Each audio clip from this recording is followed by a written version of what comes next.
Aurora, Texas.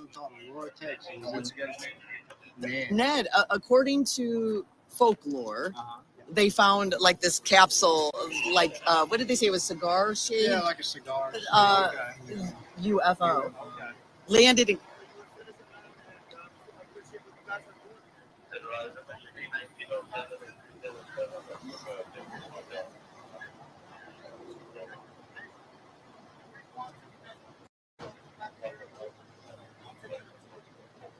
You should come back here and tell. Please do. Yeah, come back here. He reached out. He linked to me earlier. Which we got to hear. But so how many we got with us right now? 329. Yeah, we're gonna bring another 300 something. Yeah. Hawk is Hawk's mustard seeds 24. Hawk mustard seeds 24. Hawk, yeah, Hawk's mustard seeds. Hawk's mustard seeds. And it's the it's 24 channel. I blew up his 22nd and probably 17th and 12th. Hey man, what's your name? Ricky Ricardo. Ricky Ricardo. I look busy. Hello. Thank you for coming back. What's going on? Yeah. Is that so camera yet? Oh, okay. I respect that, dude. No, can we listen to you though? Yeah. Okay. That's a good idea. Put me on. Okay, we'll put you on He'll cue. be the brains. I'll be the beauty. Okay. There we go. Okay. Let's go ahead and talk the deal that's going on here. Yeah. Can you Okay. walk down a little bit away from them? Just like right Right here across the street. Yeah. Whoops here. They don't like. They don't like it.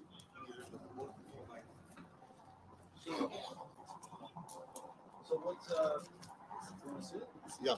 Sure. Okay. Are you all right, Ted? I'm all right if you put. Look, him. I'm gonna put it just towards them, and we can just talk. Okay, good definitely. idea. That way I can get That'd be close awesome. to you, but we're not seeing That'd you. be How about awesome. that? That's probably. I want you to hear my voice. It's Yeah, okay. I want people to hear you. Or do you want to sit? No, I'm good. I'll sit right here. Okay. You want to sit? Okay. Yeah, I'll sit. So let's talk about this. What's going on here? Because these guys, they're not going to tell you anything. But there's a hugging ceremony that happens here in the middle of the bridge. There's With what? hugging ceremony. Hugging? Yeah, ceremony of friendly, supposedly amigos. There's supposed to be amigos over there on the Mexican side. Okay.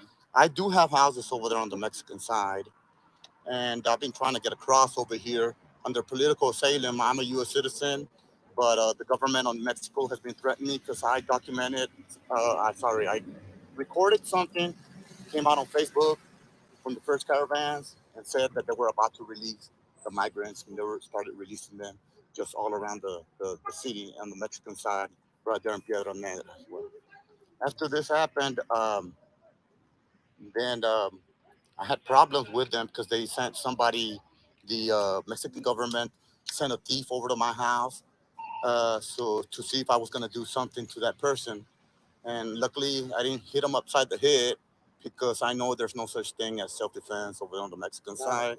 Who did they send to you? A thief, A thief. Okay. yeah, a okay. thief, yeah, a robber, somebody Yes, steals from you. yes, I got you. And so, anyways, the guy gets caught.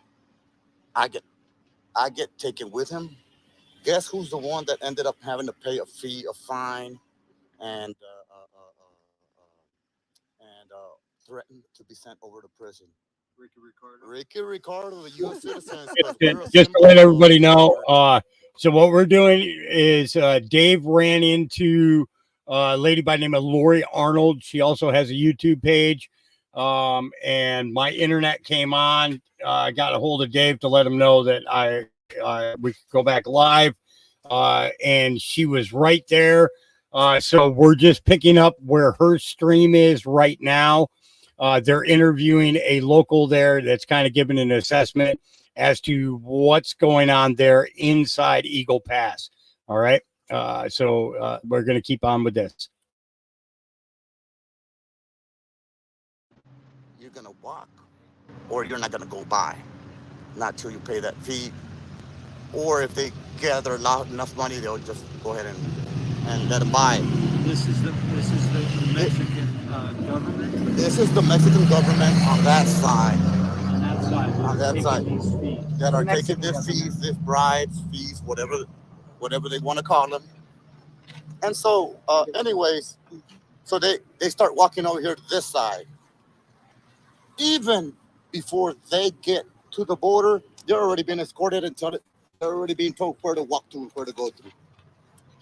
So they're getting fees on that side here at Eagle Pass. On the Mexican And side, then Tierra Negra, They're correct? telling them where to go. Here to Negros, right there. Yes, They're telling them to walk across, and they're letting them go.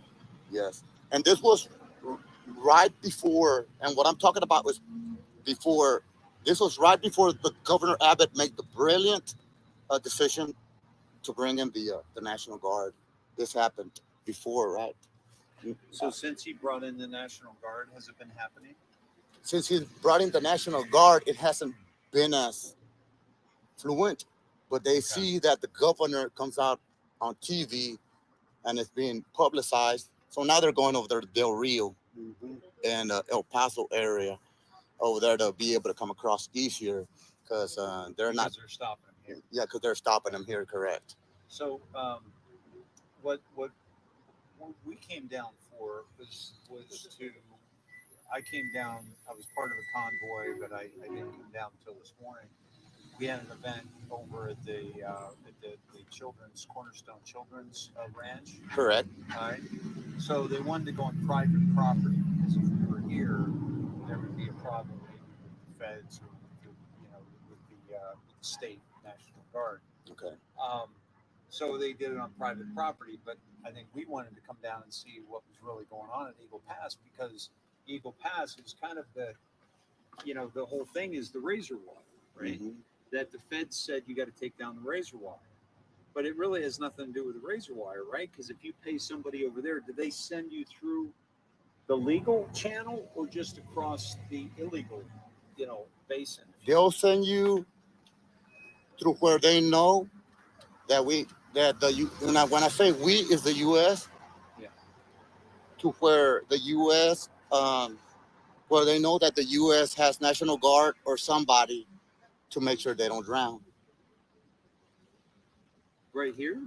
Yeah, it's actually the second bridge over there on that side. This is bridge number 1. Okay. Not a lot of the crossings don't happen here. They happen on bridge number 2, little right under bridge number 2. That's where all the crossings happen at. Yeah. Is that right? Mm-hmm. And so, with that being said, it doesn't end there. I already told you guys where the money is being made on that side. Right. Now we want to talk about where money is being made on this side. Right. Okay. So, so I'm going to ask you guys a question. Do you know who the Mexican council is appointed by here in this border? No. Or in other borders? No. No. Okay. Well, I don't know either who he's appointed by, but the Mexican council has a father-in-law who has the transportation company with more than 5 vans. Guess what? As soon as they heard you guys were going to come in, and when I say you guys, I mean the support of the convoy was coming in. They hit all their vans because they work together with the Border Patrol agency. They turn them in directly. Hey, I've actually seen a live streamer that is on the border down here who was showing some vans that were meeting up with Border Patrol over on the Mexican side, and they were transferring people back and forth, and then the van would take off and go towards the processing plant. I say processing, but it's in where they process people. Right. Yeah. Right.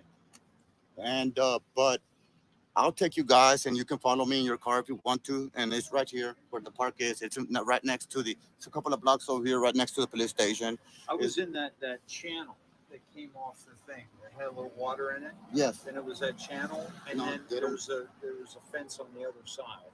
Yeah, no, they don't even get that far. They only come across right there. They have the they put up the tents, and right there they'll line them up and sit them down right there. Mhm. Yeah. But anyways, yeah, so the Mexican council here in Texas, hands them over to her father-in-law, and Who's father-in-law? the Mexican council father-in-law. They're Mexican. They're Mexican officials. They Okay. used to. There are people from Mexico that I don't know their status here in the U.S., but somehow they got a permit. Because I mean, I imagine because they work for the they work together with the U.S. government, so they have to have some kind of legal status. But anyways, they're the ones making all the money out of most of the illegals coming across. They even wait for them right at the bridge and bridge number 2 for them to come out. And they have about 5 workers standing in different points with different vehicles, regular vehicles, because they pay them to be able to drive the vans. But first, they go collect the people, bring them over to their office, collect the money, and then they get sent up to San Antonio. So we just found that basically this week we found the direct correlation between the UN, Mhm. which was paying for each migrant that came across. Where do you think that money's going to? Oh, that's coming definitely from taxpayers' monies. Yeah, Taxpayers' I money. mean, the money we give the UN is just coming back, for that. But who do you think it's going to down this way? In other words, who's getting money for every migrant that comes across? You got people over there get money over here. Like if you're over there and you're trying to get across this border, it doesn't matter where you're from. Mexican Say military is getting money from that. you're Guatemala, you want to get in here, Mhm. okay? How much do you got to pay to somebody on that side? How much you got to pay to somebody on this side? Do you know? At first, it all depends what their nationality is. Okay. What their nationality. The further down, the more they cost. The more they have to pay. Their regular fee used to be like about 1,000 pesos, like 50, 60 bucks per person in the at the checkpoint over there. Uh-huh. But that's about just to allow them to come in into the border city here. And it probably cost them a lot of money to get to that point, right? To get up through Mexico. Well, it does cost them some money, but now there's a agency right here across the border that rents. I mean, and you have to see it. It's basically a trailer full of nothing but about I can say probably it fits about 200 bicycles, and because they're only allowed to go, they're dropped off like 2 hours or 3 hours away from the border, and right there they're waiting for them, and then they come in the bicycles, and you'll see brand new bicycles, and then they drop them off, and they have a shelter place drop off point, and then they have to pay for that, and This then is an operation. Yeah, I mean, this is- without It's a question. money making. it's a money Yeah. making operation, definitely. Yes. And Wrapped in compassion. Yeah, In the name of compassion. in the name of fake a compassion. fake compassion, definitely. Well, I that's- agree with that. That's how they controlled humanity for a long time, right? It's like they're especially They use our love against us. yeah, because Yeah. they don't have compassion. They've gone through cremation of care, and they've destroyed all their compassion through sexual, physical, and emotional abuse as children, and inflicting it upon other children. So they've gone through the cremation of care. They've lost their soul. They've lost their compassion, Well, and they prey upon our compassion yes. to and that's The way I look at it is, the Mexican government, where they're coming from, is gonna have compassion for them, because they know that by sending or allowing that amount of people to come across, it's gonna create what is the correct word for no money? The U.S. is going to spend a lot of money on, and they're hoping Welfare. sooner or later we go kind of bankrupt. Yeah, in yeah.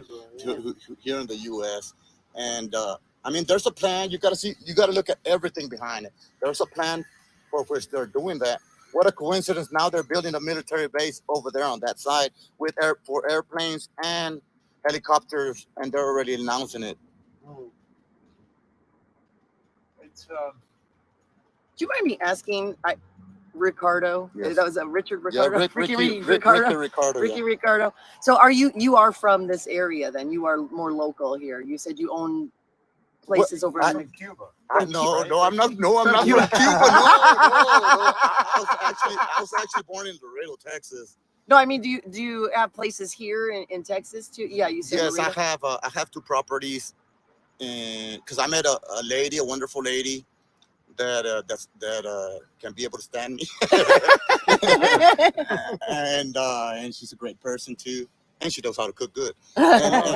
Anyways, and so I've been with her for more than 9 years Oh, nice. now, and I'm fixing to get married here in the bridge Oh, because I've already congratulations. tried political asylum because they tortured me over there across the border. They using handcuffs as a weapon. They left my hands like this, rolling, my arm messed up, and I came and asked for political asylum, and they refused it to me, saying that I'm a ex-Zeta cartel member, and I got proof that where I was and everything to prove that what they're saying is bull crap, right? Okay. Anyways, but they'll use anything to be in good standing here with that other side. Mm. Wow. What's the solution? The solution to all this is very simple. Start like just like U.S. citizens that make the mistake or sometimes fall under the mistake of transporting illegal aliens because sometimes they see themselves in a situation where they ain't got no money and they get prosecuted and they get sent. Well, just like if he's the the one that's transporting, then the one that is being transported should get sentenced too and told, hey, you know what? This is gonna be the law that has to be put into place, and this is the law that is in place, and you can't break the law because if we allow that, then everybody's gonna start breaking the law and not taking the U.S. seriously for what we are, a country. Yeah, I think that ship has sailed. Yeah. We just saw what happened in New York a few days ago. I think it's New York, right? New With York the City, police officer with the that was police attacked. officers. What happened? They got assaulted. The 3 police officers got assaulted by 6 men, by six Venezuelan guys. 5 of them got caught, and then they got released and Got sent released. over to California. Mm-hmm. From New York to California. I tell you. Yeah. Just If that would have been one of us doing it, we'd be, Yeah. we'd be thrown out, you know. Well, that is hard for people to swallow, that we have to follow rules and laws or we get put in jail or fined, and then we see other people. I mean, we see other people who are not having to follow the rules. As little kids, when you were on the playground, when yes. somebody budged in line, it made you upset because it wasn't fair, you know. Correct. And you're in this country, everybody, as they're growing up, they're taught to respect the law and to respect your parents, and so your parents are the law when you're growing up. So You know, you would if you didn't belong at that school, you weren't allowed to be at that school. correct. You're either in school at that school, you're a teacher, or you're the janitor. Otherwise, you're out of here. But Yeah. we're not doing that same thing. And the more that we deteriorate our society, it's the more chaos they create, the less secure, the less special our country is. It's tragic. And but I think that this was necessary to wake people up because one of the things I talk about, the 17th letter of the alphabet a lot, and that's one of the things that's gotten me knocked off a lot of platforms, is that said that that you can't tell people the truth, you must show them. Mm-hmm. And anybody that's tried to wake up a friend or family member to what's really going on in the world, they look at you like they look past you. They can't even take that on. They can't even take it in. And so you can't tell them the truth. You must show them. And I think this whole thing is heightening everything. Mm-hmm. Yes. Gender transformation with children, the grooming of our children with Disney and these Netflix and these channels and the music industry that push the jab and CV and the the actors that have Trump derangement syndrome. All these people. Like I don't even listen. I don't listen to Neil Young anymore. I don't listen to Bruce Springsteen. I don't listen to any of these woke people that are betraying humanity by taking a dollar. These pharmaceutical giants that are financing our politicians in Hollywood, and even the NFL. You got a guy like Travis Kelce who's Mr. Pfizer, Mr. P, yeah, right? yeah. And it's like, are you kidding me? Like, and then you've got Taylor, who's this is a whole psyop to get her catalog back from Soros, who owns her catalog, and she's got to play ball. So With your catalog, you got to play ball. I got a question. So do you feel have people been threatening your life here and stuff, or just for What- speaking up, just how you've spoken? Well, I've been threatened. My life has been threatened constantly in the Mexican side, and they know that I have to stay over there because I have my family. I got 2 stepkids. Well, I don't call it.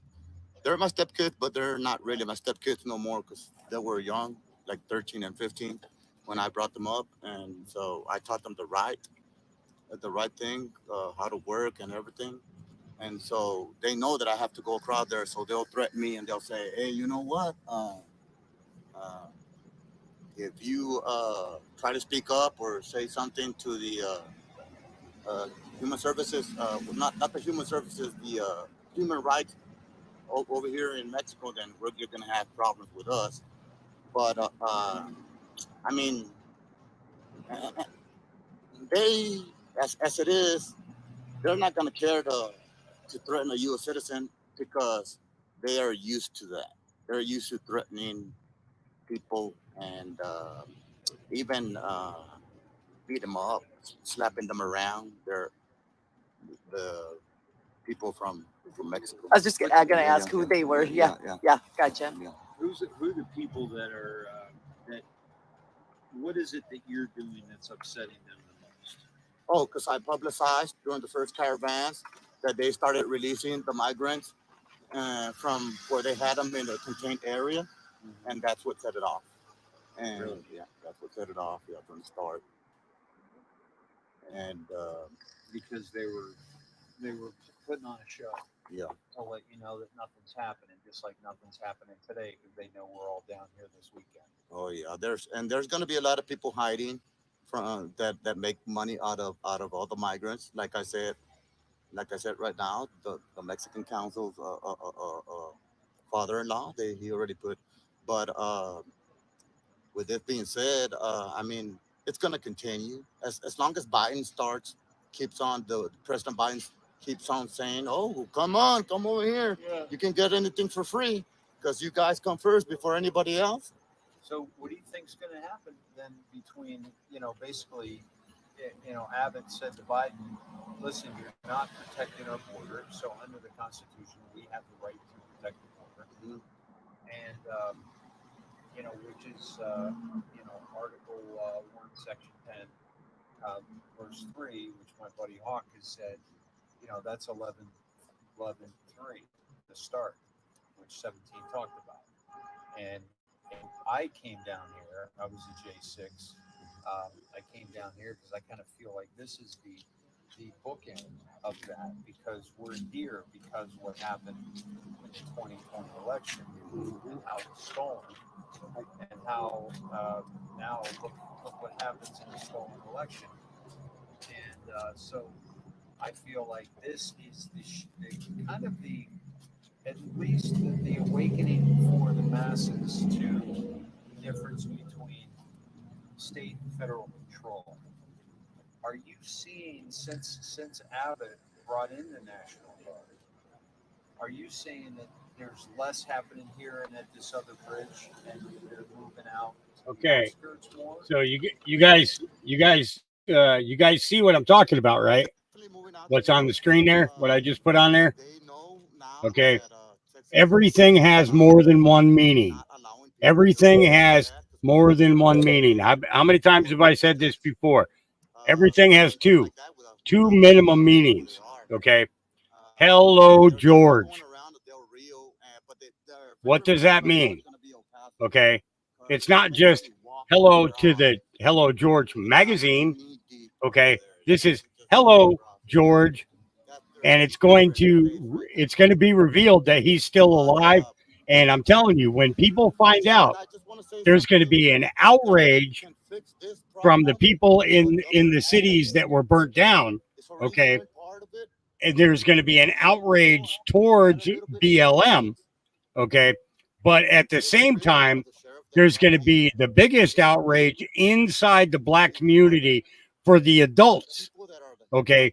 Because their children have been duped and believed, and led to believe that this guy died. Okay. And everything that they did. Okay. Everything that they did was to create a civil narrative, okay, of violence, okay, and those parents that supported their kids in doing what they were doing, okay, are really going to be, are going to be. So that's where that narrative goes.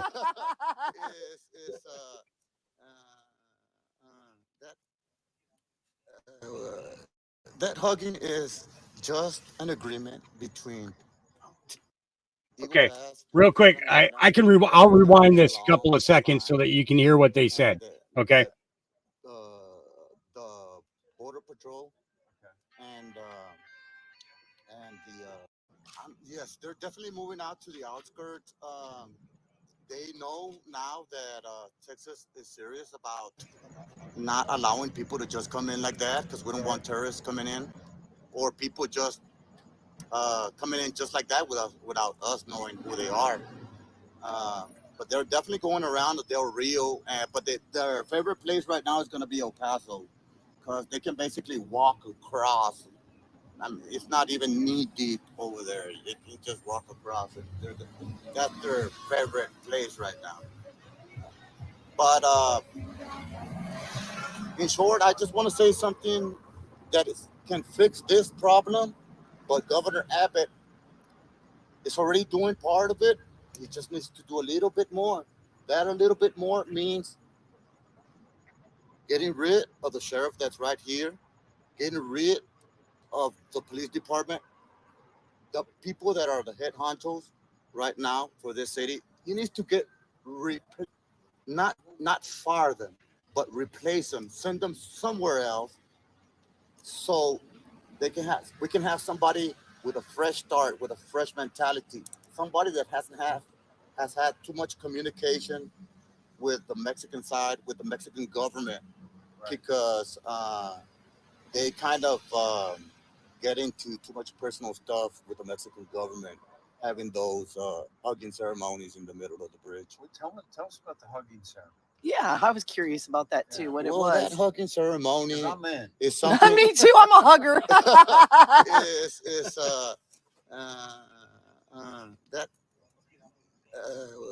That hugging is just an agreement between Eagle Pass and Piedra Negra that they're gonna get along just fine, and that the border patrol and the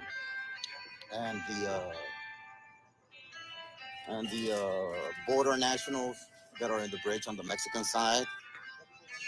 Give me a second. Hello, bueno.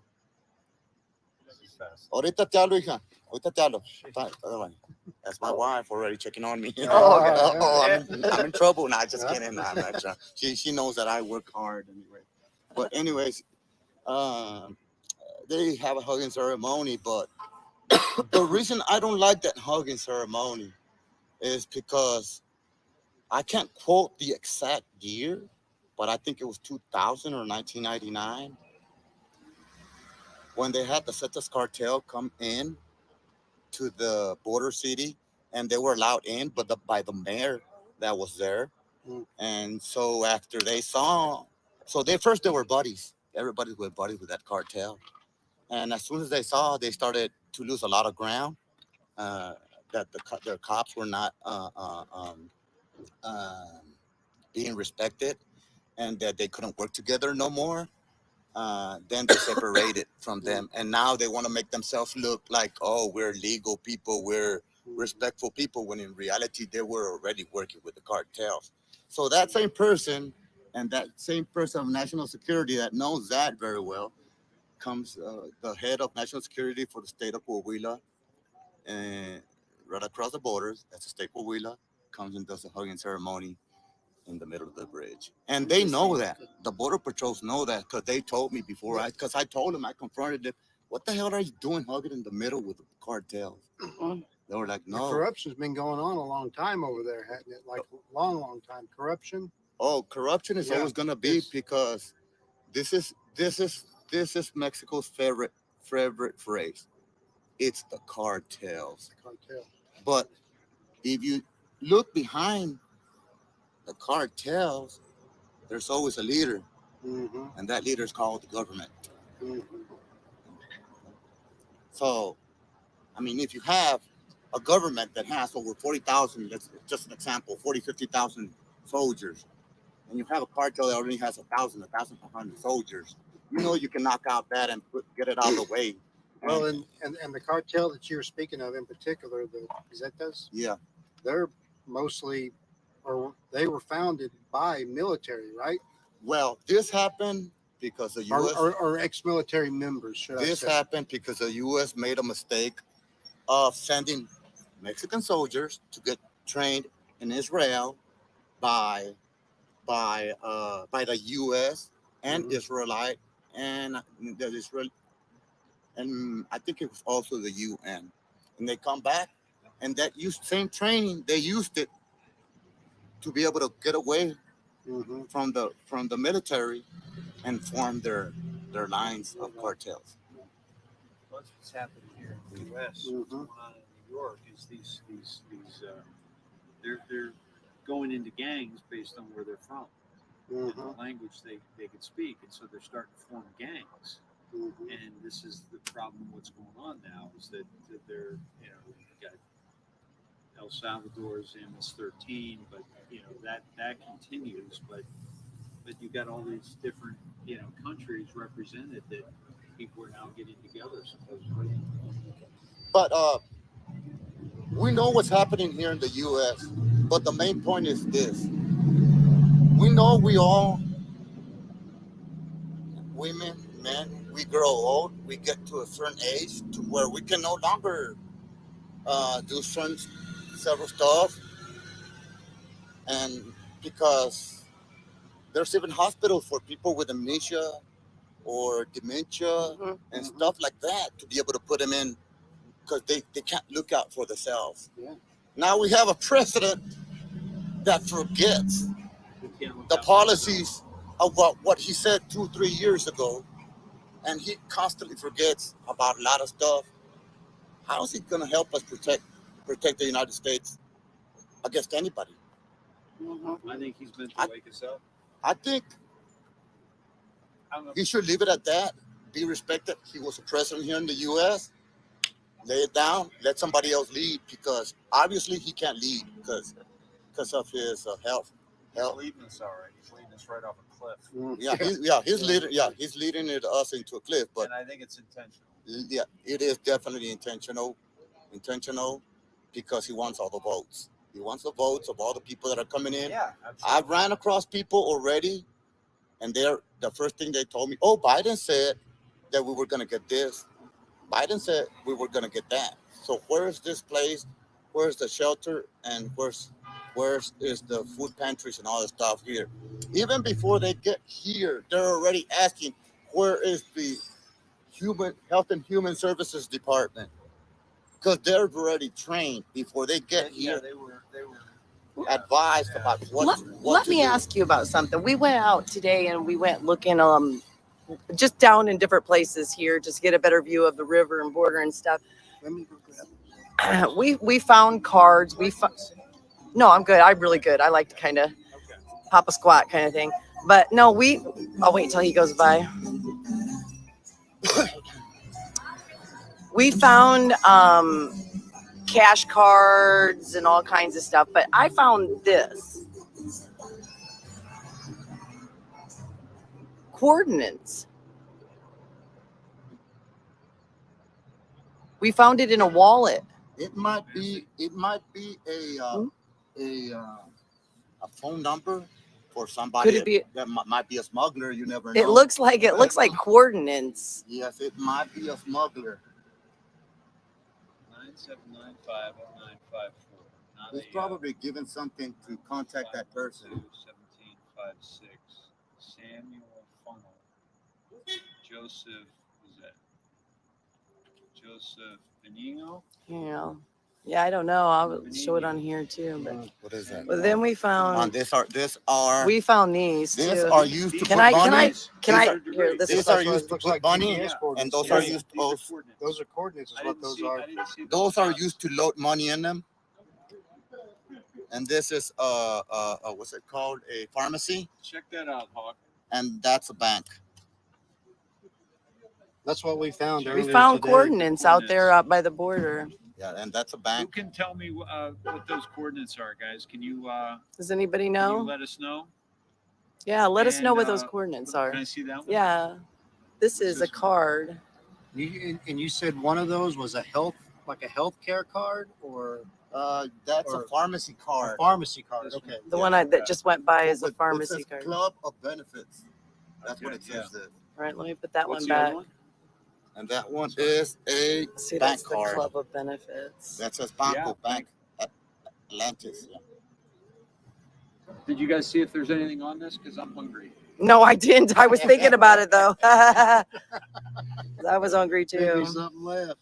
Yeah. Uh, Let me go on Amazon real quick and Here, let me see that what one I real can quick. order. What I can, Whoops. what I No, can it's tell okay. you guys that Yeah. the person that seems to be really interested Got a in Visa card. not having this here anymore or not having it at all, or Mm-hmm. wasn't an agreement, was our mayor here, Mr. Raul was Salinas. it the mayor? Yes, Really? yeah, the mayor. Hmm. He didn't want what here? Anything to happen here for people to be crossing here, or for this to happen to be allowed, people to be While we're released. down here, or No, just no, in no. general? Just in general, the Okay. migrants coming across. That's what I'm referring So to. do you think he's a good man? I think he's a good man. I think he knows what he's talking about. Because Who are we talking about? I was looking at Mr. Raul Salinas is the mayor of Eagle Pass. the mayor. Okay. Yeah. Which would be working, the chief would be working underneath The mayor. the mayor. Because And the that's that. people, what I was saying On to the recording. Yeah, the one Yeah. recording guy. Yeah, the one recording that. Yep. the ones the brown berets that were here earlier. My argument with them is that right now this isn't about Mexicans coming across the border. It's not about that. No. Definitely, no. It's about, and then that other dude who I think was on the spectrum jumped in, and he said it's all about the color of the skin. Mhm. That's not it either. It's about the fact that first of all, they're not men, women, and children. They're men primarily, right? And the children that are coming across, a lot of them are being trafficked and raped, and that is just atrocious. And the fact that we're still letting this happen in this world, that we live in is just absolutely tragic, right? You want to sit back down? No, he's. So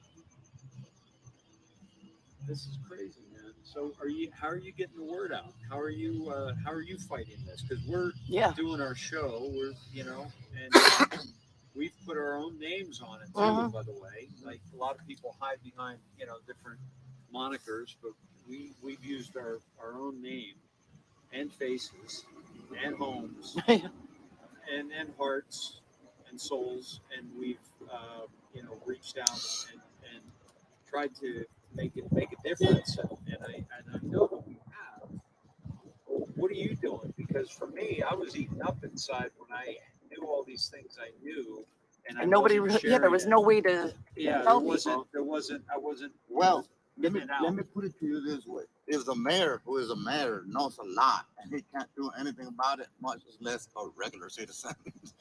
If the mayor, does that make any sense? Yeah, Mhm. yeah, no. I mean, You get frustrated. I've already told a couple of state troopers, that if anything happens to me in Mexico, or if they attempt to do anything, and if I'm able to defend my family and my life, if we're gonna come across the Rio Grande, just to be able to bring my family to safety, I will, because of how bad it is over there. With just because, like I said, I came out in the first videos of the first caravan saying they were releasing them, so they didn't like it. They said, oh, okay. So what I do now is just to be able to, for them to know that if they're gonna do something to me, there's gonna be repercussions behind it. I have a couple of friends that are state troopers and a couple of friends that work here, and I'll go up there because none of this has been here just when you guys got here. When the supporters got here, they put this, and then Governor Abbott laid down this second barbed wire was not there, so I was able to go all the way in there and tell them, hey, look, this is happening. They really didn't care. They really didn't care. Who were you talking to? I was talking to the border patrol and the state troopers. They were like, "Yeah, well, go ahead and come on over here. If you see something's gonna happen to me, to you guys, come over here to me. And if I'm here right now, you can bring them across if you feel like they're gonna attempt to do something to you and your family." But this is the only way. So I'd rather put everything out and say, in case something happens to me, everybody's already gonna know. Make it public. You know what I mean? Mhm. I'm not afraid of them, but they're not gonna allow me to defend myself over here on the Texas side because they do the hugging ceremonies with them over there. That's the reason they're not gonna allow me. And the hugging ceremony is basically with the cartel. Yes, that's what it is. And and how often does that happen? Or is it just a symbolic thing with the people that are now in charge that they get together and do it? It happens every year, once a year. Okay. Once a year. It happens, yeah. Definitely happens once a year. And let me put it to you this way. If the president of Mexico is not in good standing, or I'm sorry, not that way. If the governor of Coahuila is not in good standing with the president of Mexico, because there's a different political party because they're very corrupt. Yeah. Even the president of Mexico knows that. But the border patrol still does. He already came out on TV saying that, talking about them. So, with this being said, Have you noticed since Biden and the Supreme Court said you can't, put up this razor wire, has anything happened from the feds to stop it or to take it down at all that you know of? oh well, I hope they don't try to take off anything because we're in Texas here and we honor Texas a lot, and we're very proud Texans here. We're not gonna allow for the border patrol to take anything down. I don't think our governor is gonna allow that anyway. They said they wouldn't. Yeah, they already said they wouldn't. And I hope he doesn't and he's allow in the it. legal right to do so, and Biden's in the wrong. But then the Supreme Court sided with Biden, which is a violation of our Constitution, which I think is exposing the Supreme Court because John Roberts is on the Epstein flight logs to the island. Mhm. There are people that have showed the picture of him on the island supposedly with Clinton, but I debunked that. It definitely was not him in that photo in the water. But we also know that Amy Coney Barrett, voted against this. That's the one that really surprised me. Yeah. That's the one. Roberts, maybe not so You're right, much because he's felt a little compromised all along. yes. But Barrett, she that one wasn't. surprised me. And now we're finding out about who her father was, and that he was a controlled dude. I forget the actual connection. I want to say they're out of Chicago. And you can't be a politician in Chicago without being completely corrupted. I'm from Springfield, Illinois, and what's been going on in Chicago. They were the first ones, really, that I heard of ever that where you heard of dead people voting. I've got And those a are dailies. question for you Yeah, though. yeah. Sure. Why do you think that the mayor or whoever would have been the mayor, because he's in charge of the police department? So why did the police department do this? Why are they? Because this wasn't even here yesterday. They're saying there was an incident here Oh, last they don't night. do this when the migrants come across, but when the U.S. citizens They're come, keeping the US when citizens out. Yes. They keep the U.S. citizens out. Yes, Okay, yes. gotcha. I was just curious because we were able to go down the other day, down at least to the gate Oh yeah. and talk to the Texas Guard. And then we get here today and it's totally done off. And why can't we go down into the park? Why can't people go down there? Do you think that they're keeping us out of there? They don't want you guys to see how the processing goes, how easy the process goes for them to come in. They don't want you guys to see anything what's going on, and they hide it. And there's camps outside, miles away, where they keep them too as well.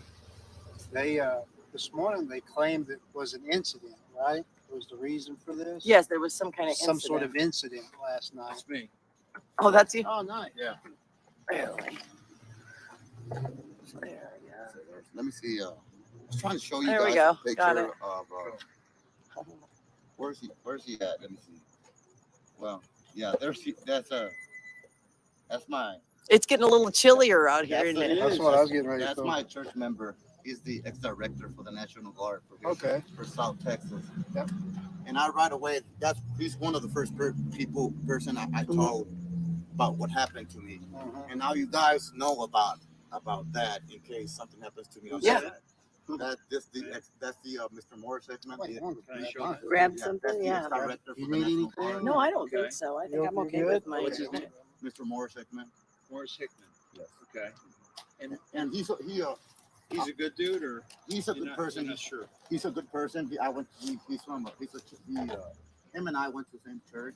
Okay. And as soon as that happened to me in Mexico, whenever they did that, he told me to let the National Guard know, and that he was going to talk to the Border Patrol, and he did. He spoke to the Border Patrol about it. The people that tortured you in Mexico, were they Special cartel or were they directed by the cartel? Oh, it was the municipal, like the cops, the equivalent The cops here. of the cops here with special forces over there. And so this is how they take you to see the judge over there. They take you out at 4 a.m. and they threaten you and they tell you you're not going to say anything, because if you say something or if you plan to say something, you're going to prison right now. And we're sending you to prison right now if you say something, if you decide to go against what we're telling you. I said, yes, sir. You want $1,000? Here's $1,000. I'd rather prefer you keep my money. I mean, that's the way I'm thinking speaking out loud, right? Is that what they're doing, extorting money? Yeah, they extort money from people, especially from U.S. citizens. That's what they dwell on. You're a U.S. citizen, you're speaking a little bit too fast. That means either you give me money or That used to be the jokey almost back in the day. When I was younger, I'm 52 now, man. Back in the day when I was younger, was that if you did go over to Mexico or whatever, if to make sure you had a little cash on you in case you got pulled over, oh yeah. so you could pay. You could just pay your ticket right there. And I'm 52 years old now. too. Service. My buddy Hawk that I was talking to, who is broadcasting with us, he's a Marine. All right, huh? Yeah. Simplify, Hawk. Yeah. Sorry, you guys were talking. Yeah, no, that's okay. You guys hungry? Want to go grab a bite together? Yeah, I'm down. No, you want to go get something? Yeah. Whatever. Yep. Good with me. I'll let you guys go. How about you, Ricky? No, You no, want to come? no. Hey, I can need to we, go eat with my wife. you She's gotta gonna get say, "Why don't you home, want to huh? eat You here? Well, let me ask Why aren't you okay. hungry?" Oh yeah, he's got that good cook at home. Hey, Are you down with staying in touch? Yes, sir. All right, Definitely, sir. let's do that. Yeah. Um, what kind of work you do? I do construction. That's what I used to do over there in Austin. I work with a military vet, Okay. Mr. John Duckworth. That's Can you that's take the his Army. number so that- Hmm? Can you take his And, number? Because I yeah. can't do my. the- Wait, don't say any numbers out loud here. Oh, good idea. Let me Yeah. let me Okay, mute once this you real put quick it- here. It's 8675. Yeah.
Okay, I'm trying to track these locations. These What do you guys think they're about the back. solution? I want you guys, with this being said, I want you guys, to leave with this, what I'm about to tell you guys.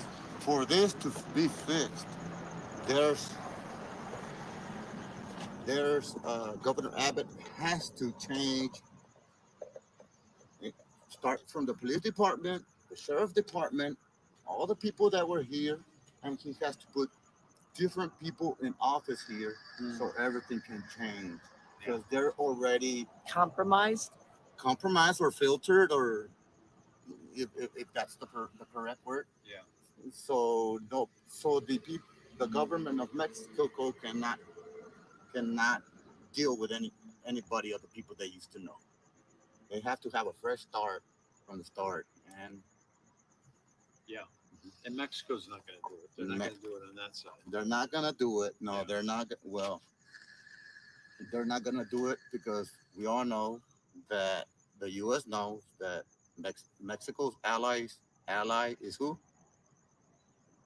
Putin is Mexico's ally. Putin, and so he's already sending stuff over there to Mexico. They're already building a military base here. Russia is. Mexico's built that. Mexico is, Mexico. but you think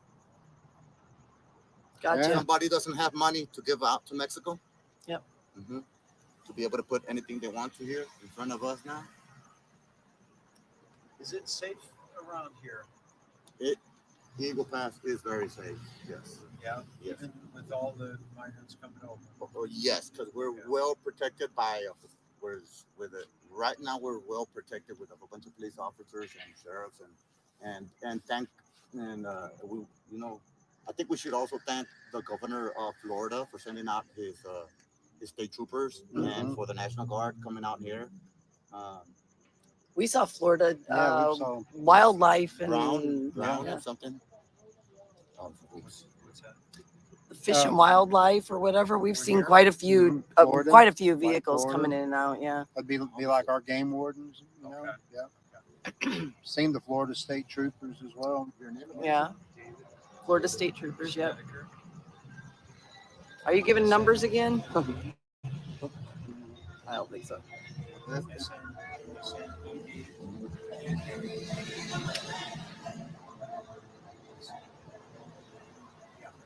And it's davidsnedeker.com is my website.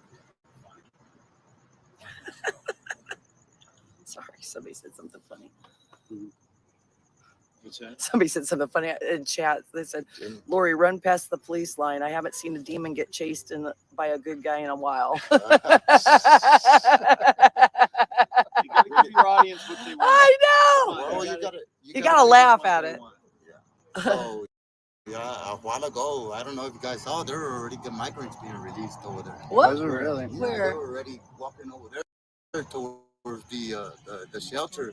Because what they do is they'll go knock at night if if they don't want to stay in the street, and then they go over to that shelter and they'll open it up a little bit.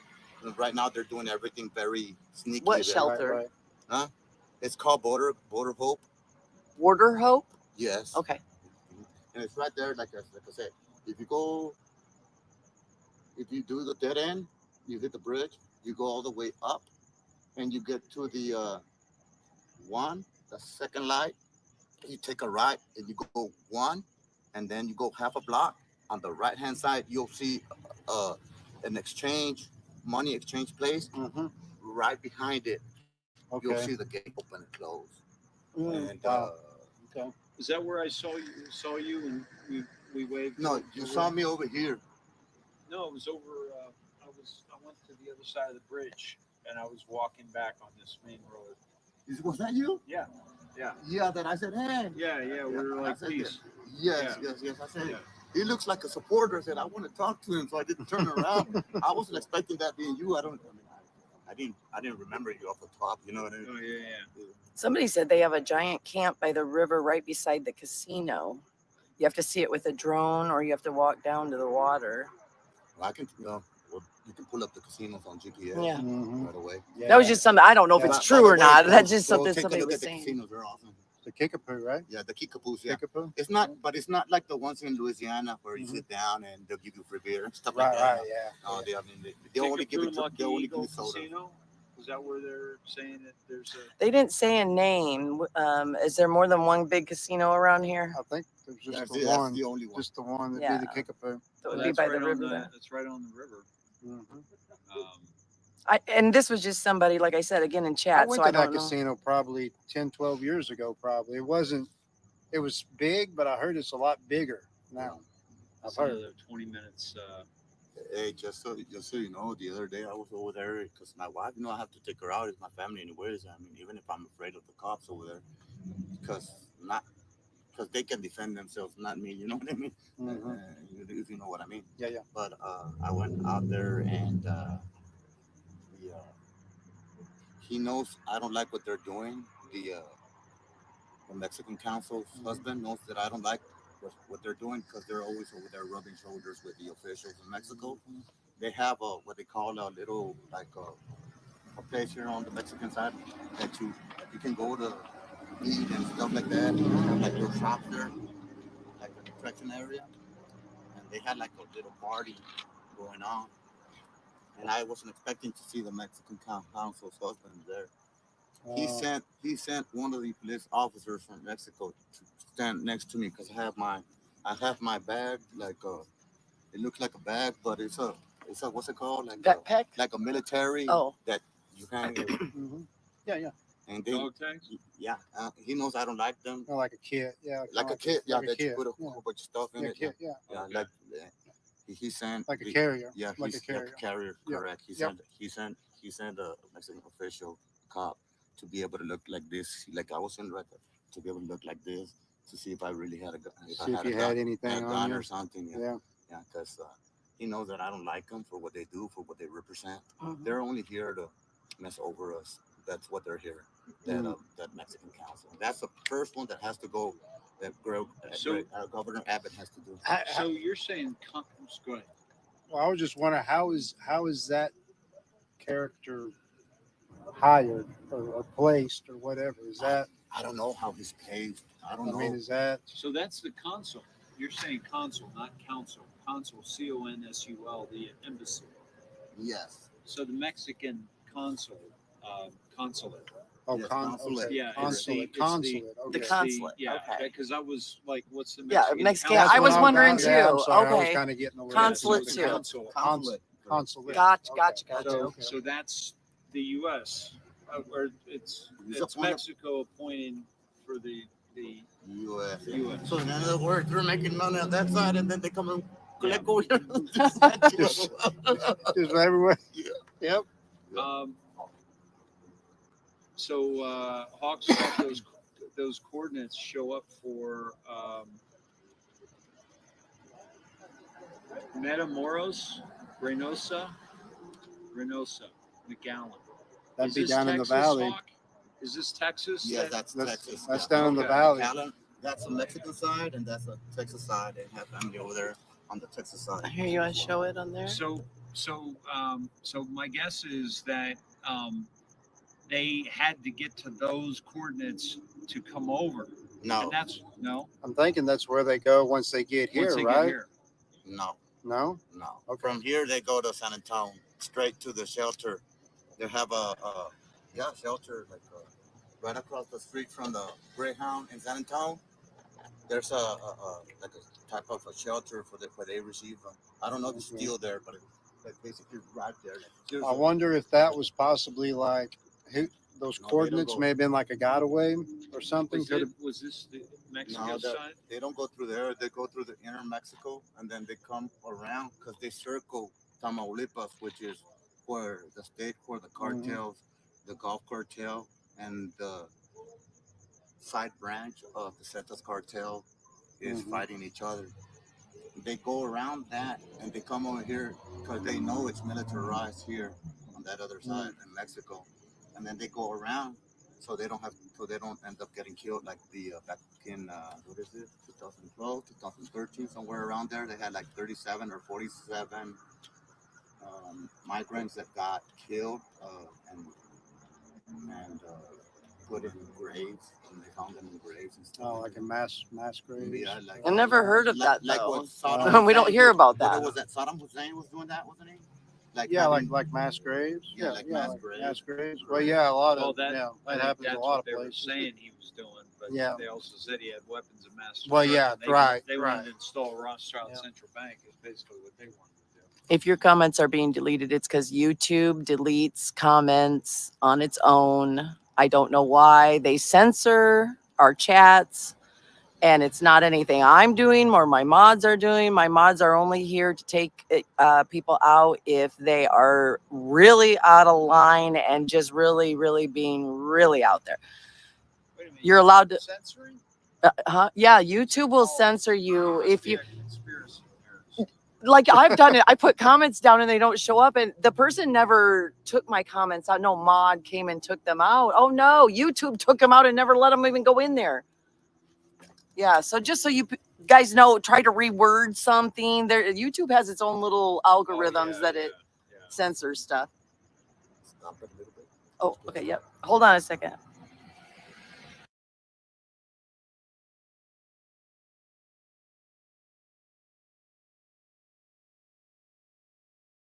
Yeah, her going silent is the only way I can get a word in edgewise. I don't know this woman. Dave just happened to meet her when he got to Eagle Pass. This is a great way because he's getting to interview some people, and that's basically what he wanted to be able to do. So we'll be glad of that. When the sound comes back on, I'll shut up again. But this was great because his phone was having a difficult time. Plus, he was draining the battery down. So it's her equipment that's using up the battery. So when Dave gets done with all of them, he'll be able to come on and be able to talk with everybody on his phone and not have to worry about not having power to do it. Which is cool, which is fine with me. But yeah, who this lady is, I have no idea.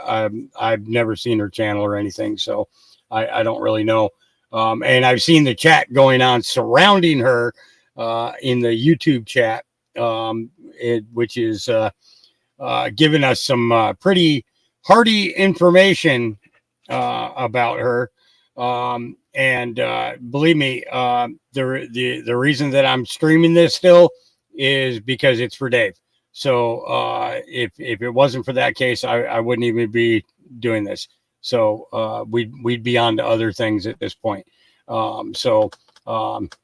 Yeah. So just kind of just bear with us. We're getting information, and that's the big thing, right?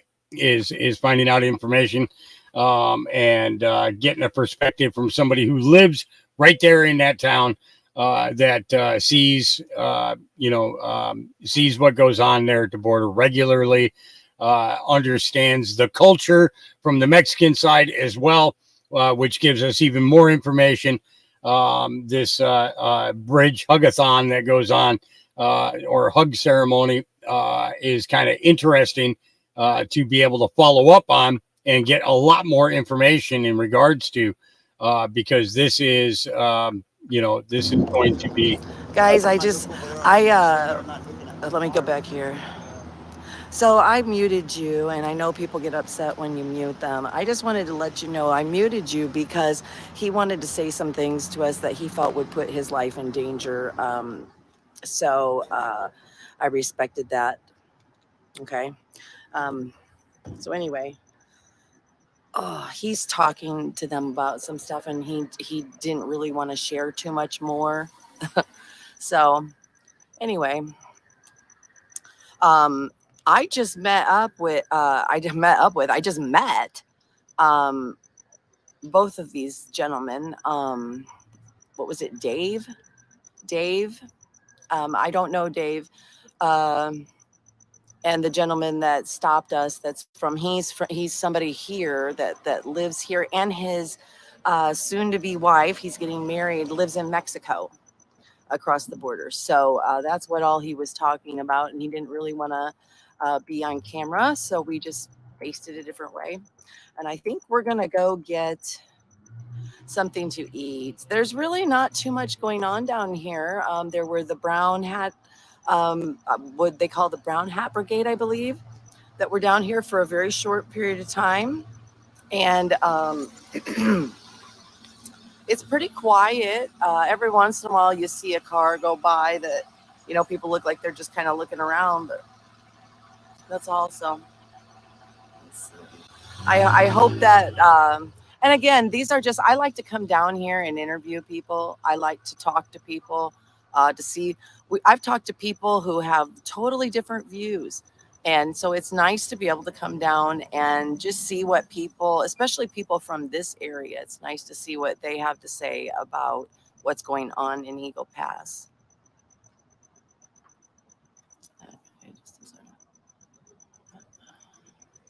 Anyway, yeah, the brown berets. So thank you, Susie. The brown berets, yes. So it's been an interesting day. We've gone down here earlier today, and we saw some confrontations. But for the most part, it was peaceful. Like there was no violence. So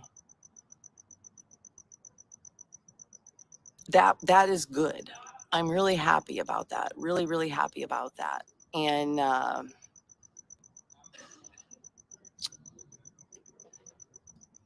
we went out and we did a little investigating, kind of not investigating, but we just went out and looked around, farther down from here. I'm bad at directions, so I don't remember which direction. But, I found some things out there. There was a lot of discarded clothes. There was some discarded cards. There were like cash cards. This gentleman was telling us one was some kind of pharmacy card. So coordinates. I don't know what's going on, but I'm just coming down and looking and seeing what's what. So anyway, I'm gonna peace out. Dave Snedeker. Okay, thank you, Hawk. Thank you. It's Dave Snedeker. And you can rewind. He had his sweatshirt that had the his channel. I think he's on Rumble, if I remember right. Yeah, a lot of people are sharing videos. There's a lot of people coming down, and everybody catches something different. That's what I love about this is I don't have to catch everything that happens. It's just nice to come down, and if something happens in front of you, you guys get to see it. We all get to see it. So, and that's, that is what's nice about there being a lot of different live streamers and people who are taking video and stuff so that it can be shared. so people can just put it all together and kind of make their own mind up about what's going on down here. I'm glad that I came down. I'm glad that I took the time to check it out. We're going to come back. Eddie and I are going to come back here tomorrow. There's supposed to be something happening down here, some speakers. We had some kids come by earlier on bikes, and they were like, we thought Trump was going to be here and there would be a whole bunch of people. What a disappointment. They were all disappointed because there wasn't a bunch of people down here and it had all been hyped up and everything. It seems like it's been really quiet.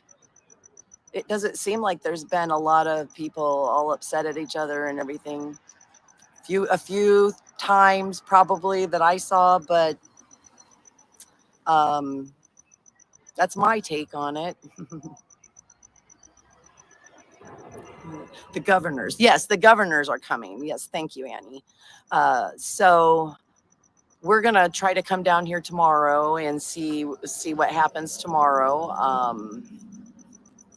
Anyway, love y'all.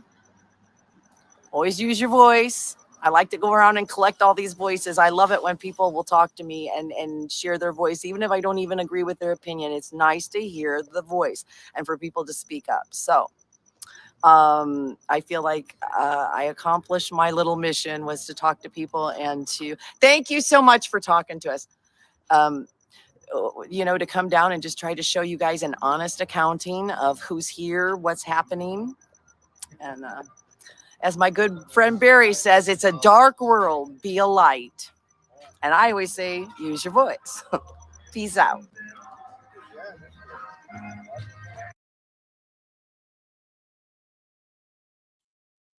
Okay. Well, I would have assumed that she would have gone back to Dave for a minute before doing that, but I'll try and make contact with Dave here, and let me state, I did not send him to Eagle Pass. Let's make this very clear.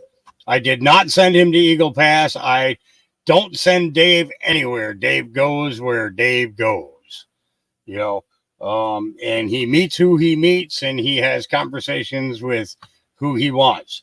Those of you that have information that you want to give to him, we can make it a topic of conversation when we can get back to him, and kind of, because he probably doesn't know. He probably doesn't know. I totally understand. But he even put up on his Twitter. Actually, here, I'll just go ahead and play it for you. Hello, my friends. I am here at Eagle Pass, Texas, and this is where supposedly all the hubbub is about.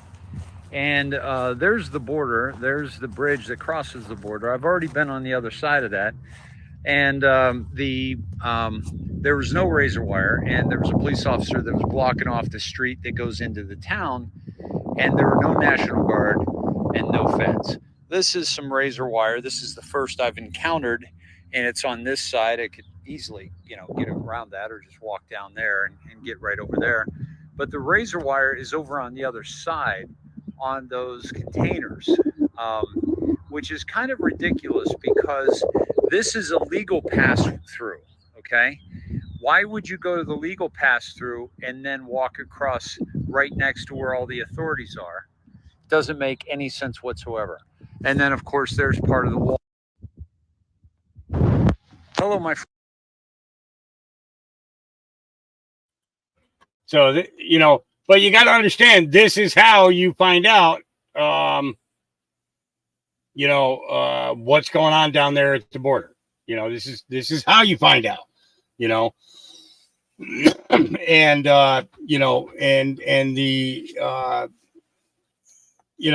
it's kind of, yeah, somebody, what's this? Hold on. What's this here? Talk to a trucker, and the left is going to make this insurrection. Truckers are miles from the border.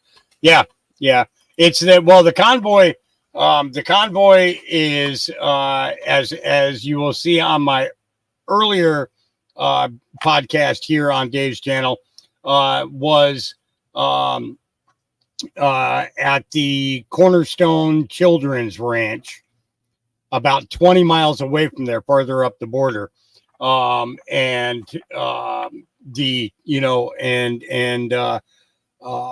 Dave just he just wanted to drive down and see if what the hubbub was about, you know. Yeah, well, I don't really know anything about her, so we'll have to wait until Dave is in chat or here with us live, where he can, I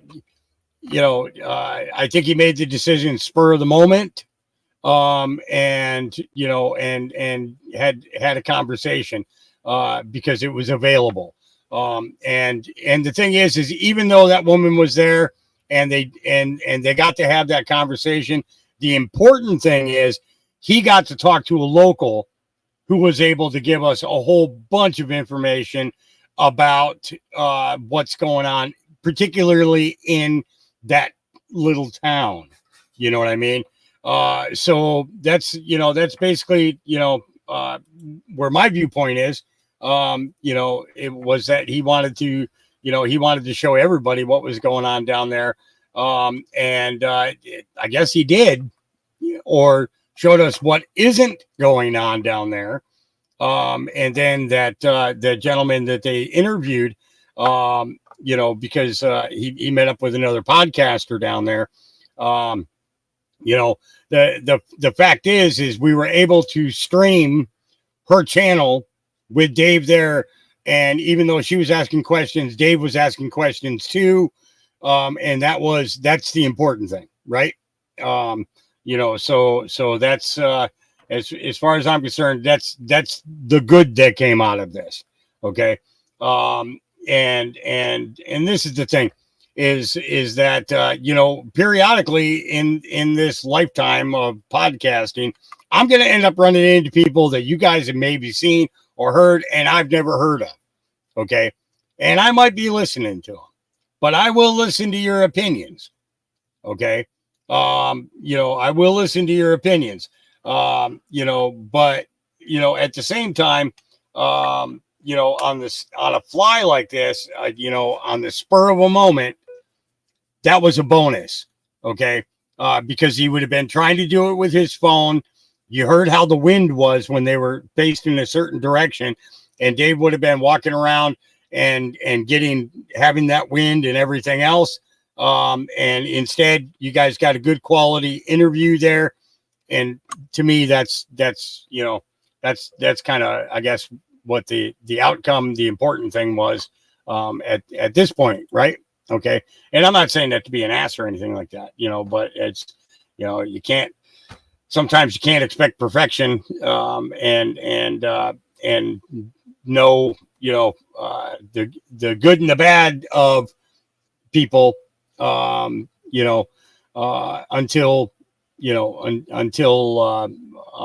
the opportunity comes along. I believe that Dave, Ellen Lear is asking, are you all going? Well, I'm not going to be interviewing any of the truckers because I'm in Oregon, sitting in the middle of a pot farm, surrounded by 30 German Shepherds, well, 29 German Shepherds. Dave, however, may be doing just that, as the convoy gets closer to there. He did do some interviews earlier this afternoon with a few people in the Trump, it was the convoy to the rally that took place at Cornerstone Children's Ranch, and that is the earlier podcast. You can check on his X feed and you'll see where that is, and you can go back and watch that. It's about I think it was about 3.5 hours long, somewhere right around there. He got some great interviews. He was in the process of giving a really good interview, and then his battery died on his phone, and then not even 10 minutes after that, my internet went out for a few hours. But yes, I believe that his intent is going to be to interview as many people, both at the rallies and at other events, such as when the truckers get down there. I believe that is part of what his plan is. I don't know for sure. We have to ask him that when you know, and come back, with an answer to that. Because I just don't know at this moment what his plan is on how he's planning on doing all of this. So I'm just giving him the platform to be able to do it on, to be able to get it to X, be able to get it to Rumble, be able to get it to Facebook and YouTube, two places that he's been banned and blocked from permanently. This is the means of getting him to those locations and everything. And that's the important thing. You got one of your voices back, and that's what we're trying to give you. We'll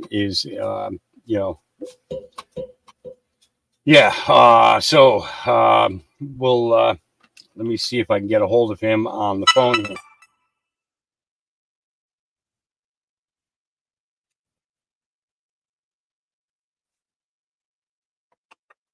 I don't know. It's okay. So let me see if I can get him on the horn here.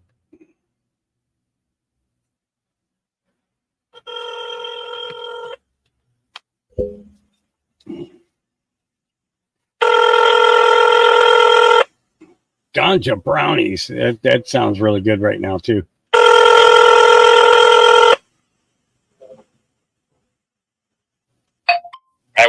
We hand them over to them.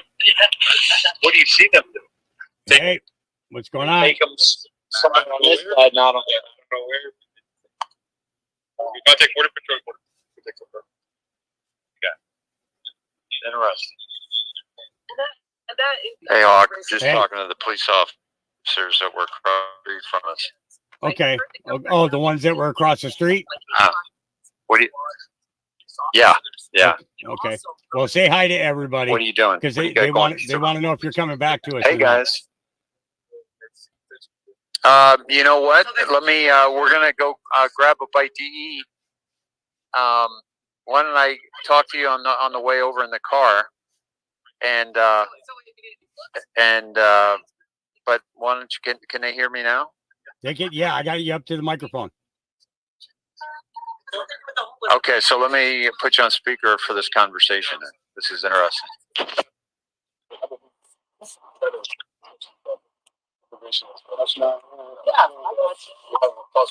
gonna say, I got your hands full. Yeah. That's us all like live streamers, the convoy, all this stuff. The governor's coming. I think this has made it a little harder on you. We'll put it this way: we got out at 7 in the morning, and we got back at 6. Yeah. And we're gonna connect that tomorrow. Thank you. That'll spread through. But they put you on extra hours. People that are coming over, they put you on extra hours for us coming down. That's interesting, right? I'm saying you're keeping us citizens from going in our own. I'm not being. She's a troublemaker. But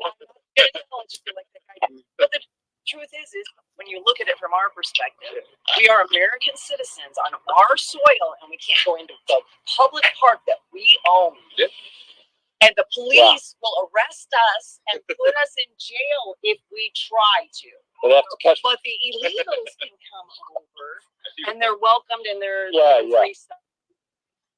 What would Just happen? so you know, that's you understand why that Yeah. was a little. Yeah. They put us to do something. I know, but I'm just sick of it. Everybody has, Yeah. and then that, I see your type of. yeah, it's frustrating. Well, you know what though? I think that's the frustrating part. So, Doug, I think that's the part of the problem that a lot of Americans see is that we're getting treated worse than people that are coming from other countries, especially like veterans, for example. Like how many they're in the street, and they're not getting the kind of support that we're getting from the people coming over.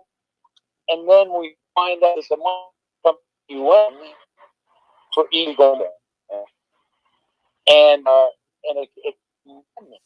It's like, well, you know, what if let's take the people to our Americans, especially veterans.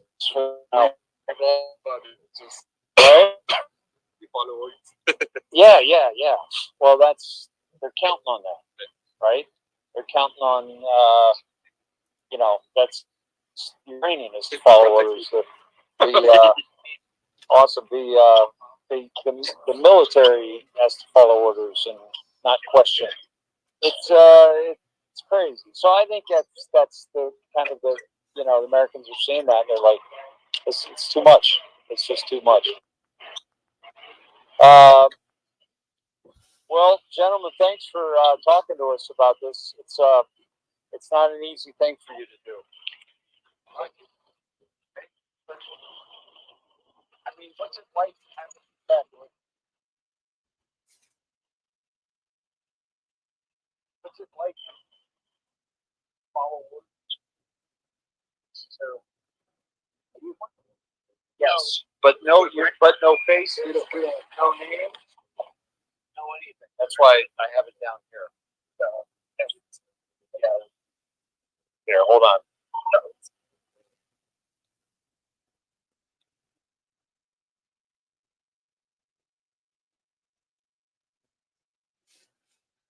All right.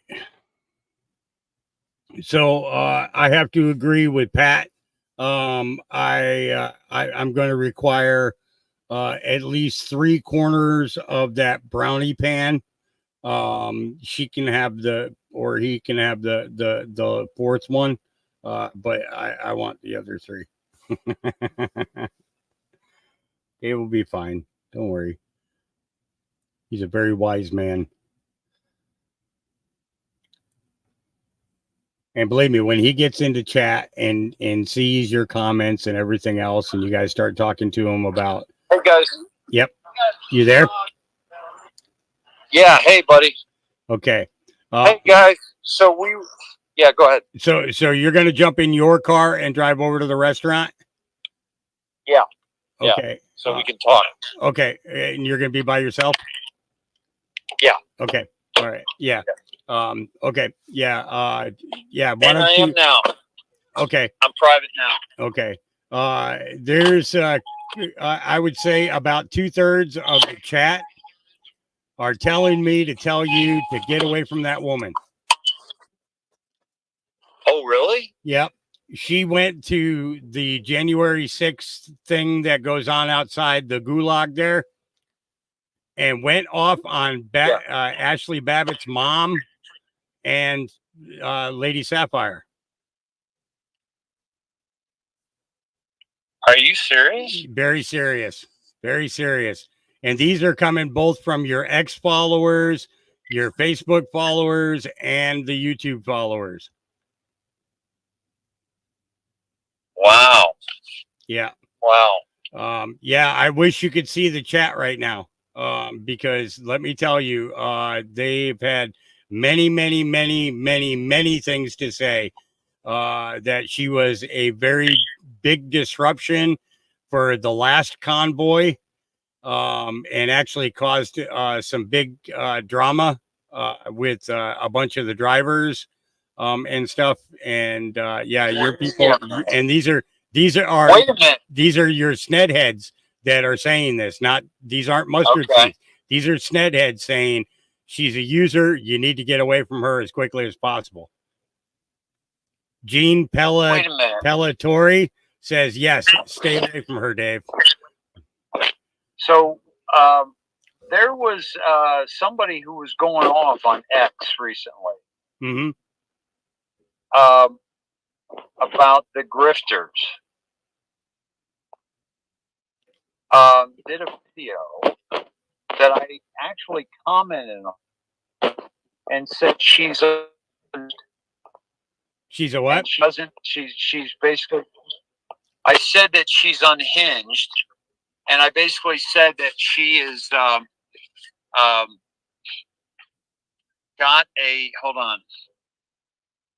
She basically, because she looked familiar when I saw her, and I'm trying to figure this out.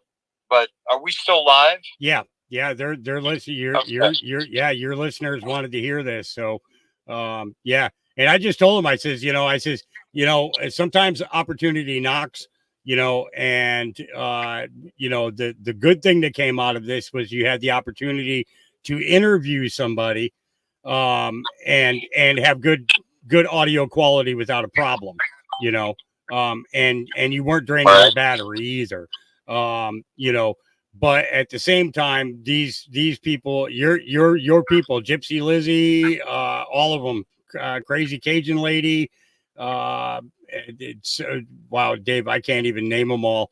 That is yeah, they're just worried about your safety, being around her, and your reputation. So I just figured I'd let you know that, it's, I'm appreciative of the fact that you got the opportunity to interview that guy, Oh man, which was great. Were you able to hear all that? Yeah. Well. Everything except for when she muted for you guys to exchange phone numbers, and stuff. Yeah.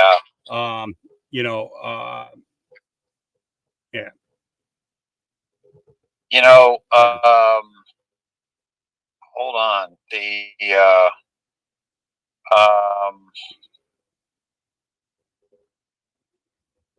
I'm trying to find this post because she looked familiar.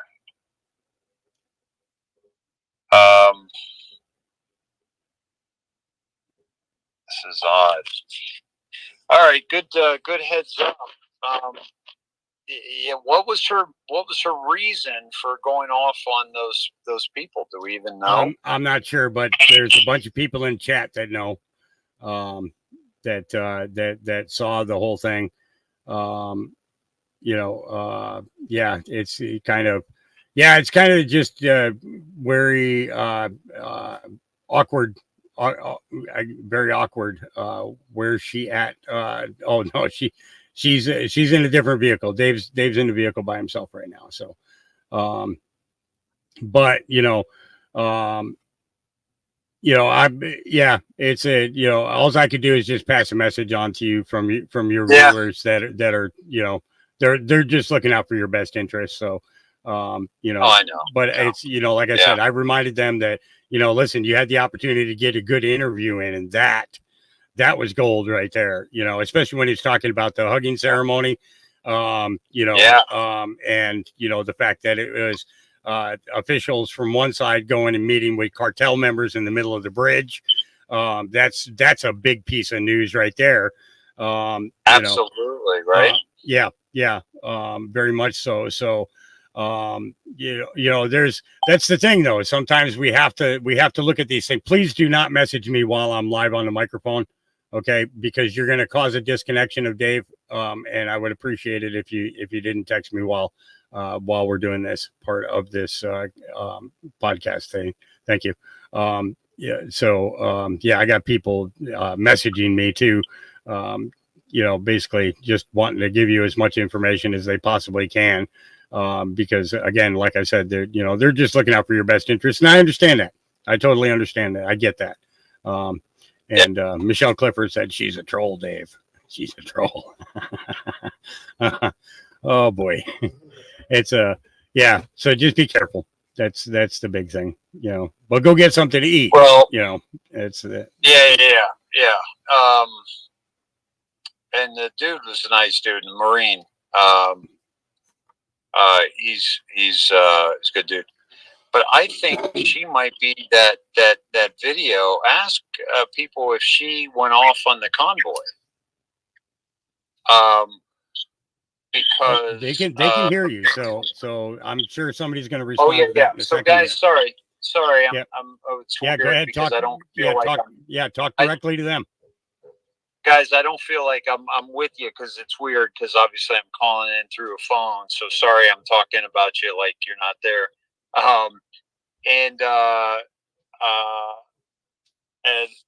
Nino just texted me. Yes, fire. And he wanted to do something with me today down here. So I'm trying to find the woman who went off on X, and somebody shared it, and she basically spoke very negatively about the convoy of being a bunch of shills. And I'm wondering if that is her.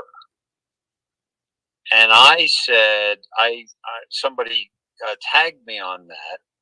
And I said, she's unhinged and she's generalizing, the whole convoy. And certainly there's going to be people that are, take advantage of situations, but you can't generalize a whole group of people. Yeah. Nino's asking if I can find right now. And let me see. If I were you, I would do it. Yeah, let me do it. Yeah, and I'm going to let me do that and say goodnight. And I got to find that. If you guys can find that, I responded to that thing, and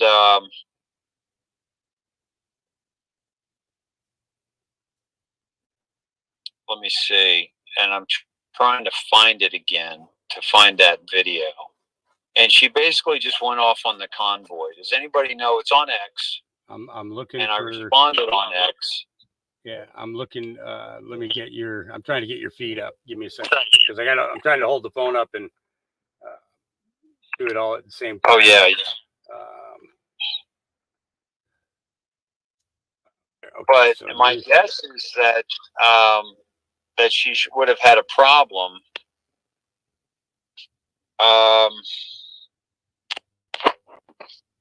And I'm going to let me see. I see you responded to David Icke. You responded to Sir Oliver Pollock. Is it Pollock? Is that how you pronounce his last name? I really don't want to say his name wrong, because he does some great stuff. I believe so. He really does. He does some great stuff. Let's see. Let's see. Okay. Is there a separation up here where it shows replies? So it would be replies, correct? Okay. Yeah. Okay. So now that I'm in replies, I'm seeing a little bit of different stuff. Yeah, I've been.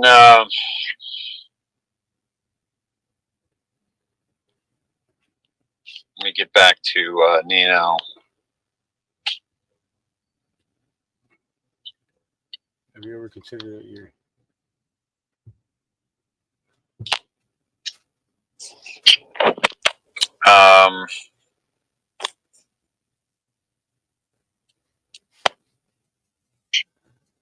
Okay. Yeah, it was just today. It was just this morning. So I would have replied just this morning.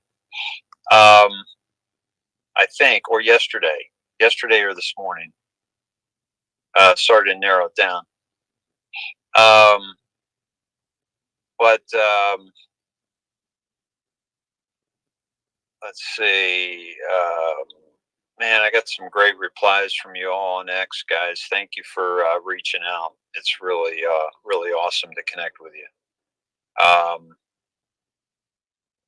on X, because I can communicate with you on X. I can actually. Oh, this is her. Okay, listen, dude. I'm going to tag you on this. On X. Okay. Okay. And you can play that. And because when I saw her, she looked familiar, and and she's unhinged, and it's unfortunate, and I would really love to know her take on it. But why don't you play that for the crew? And I'm going on Nino right now, and I don't know if he's sending me. I think he's sending me I think he's sending me the. Oh yeah, yeah. I It's don't right know, here. Yep, Casino's Corner or what? yep, that's her. Right, that's her. Yep. Holy shit! I knew she looked familiar. Yep. And I just saw that. Holy cow! Yep. Holy cow! Yeah, I'm gonna go ahead and play this for him. All right, brother. All right, brother. Okay. Thanks, man. Yeah, send me a All message. right. Let me know what you're doing with Nino, so if it's something that I I will. can share with everybody, I'll try and do that at the same time. I'll call you when I get off with him. Okay. All right. Sounds good, brother. Okay. Okay. All right. Love you all. Thanks. All right. Okay. See you. All right. Bye bye. Okay. Bye bye. Okay. So let's take a look at this. Let's take a look at this. So it's this very delusional participant with the truckers' convoys said she just realized that the people who organized it don't really care about America and are just grifting con artists. Go figure. Stop thinking that everybody who waves a flag and shouts freedom is your friend and a good person, because we have people like this trying to join up in the movements. I found this out the hard way. I found it out the hard way.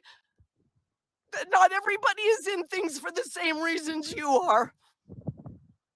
I was in the People's Convoy, and what a fucking disappointment that ended up being. What a disappointment to find out that these people that you were with, they weren't like you. They didn't care about the country. They were a bunch of grifting motherfucking live streamers that wanted to make money off of the people in America who were hardworking and sending their money, little old ladies, old men, people who had to wait for their paychecks so they could give a little bit of money to help people drive around and shout freedom and fight for freedom. And to find out that it was really for nothing, to find out that the people involved, a lot of the people involved that are involved in this convoy right here, were really bad people. They were bad people who did not care about the causes that they joined. They used them for their own profit. How sad is that? When there's people who really, really fucking care. There's people who really sacrifice for the causes. They sacrifice for the causes. For real.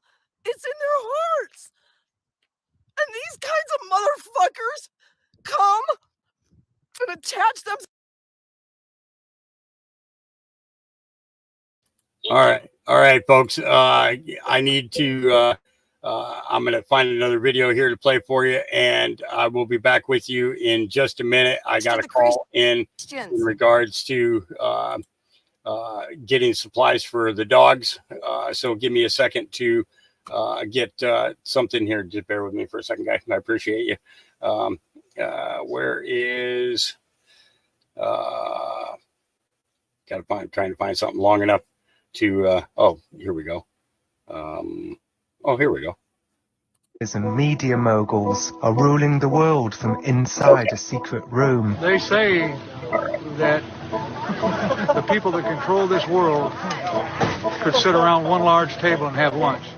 The theory goes that these elitists plan to create an all-powerful new world order, a world government that will destroy anyone who disobeys them.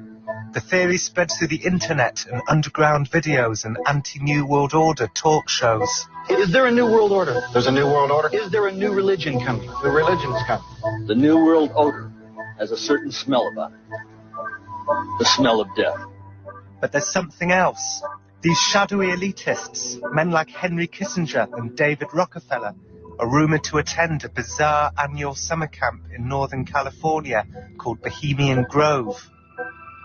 This is the story of one man's attempts to infiltrate and secretly film inside Bohemian Grove.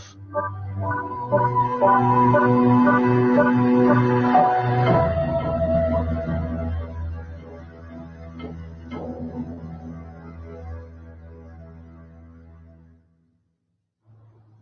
years, conspiracy theorists like David Icke have travelled the world spreading the word about Bohemian Grove to a disbelieving public. Now, behind these trees, every year in July, the elite, the presidents, past, present, and future, the media owners, the bankers, the business leaders, turn up for a summer camp at Bohemian Grove. I took these pictures myself, as near as I could get. There's no through road there. You get up and you eventually become to Bohemian Grove some way up there. I've never been that far. Now, here's a picture from Bohemian Grove taken in 1957. Look, over here we have Uncle Ron. I guess in 1957 he's still getting on and off his horse. Over here, Tricky Dicky, Richard Nixon. Here they are in Bohemian Grove, and both go on to become President of the United States. Now, here's another picture from Bohemian Grove taken by a journalist on a long lens. What you're looking at during this summer camp is a ritual in which the elite of the world, they dress up in long gowns with like hoods on. Now, what? Okay, I'm going to pause this for a second just to let everybody know. So that was Walmart calling me. So I put in a food order yesterday, and my guy Jake went down to go and pick it up today, and the entire city of Dallas, Oregon was without power.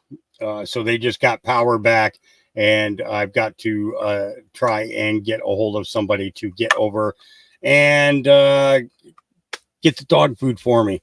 So we'll see what I can get worked out. I'm going to go ahead and let this video play for you though, and let it finish out. This is called, is there a title? The Secret Rulers of the World, the Satanic Shadowy Elite. And I'm going to make a banner for it right now. And I'll go ahead and let this play and try and get a hold of a couple of people, see if I can get somebody over to get that dog food for me. Because believe me, these guys are like looking at me like they're, yeah.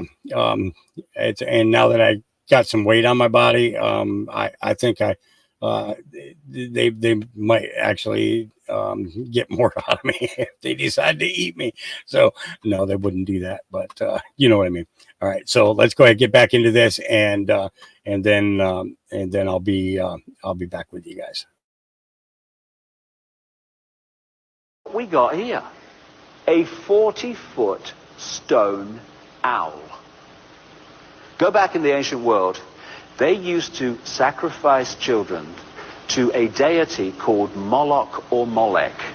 Today, these elite names are still doing ritual sacrifices of children.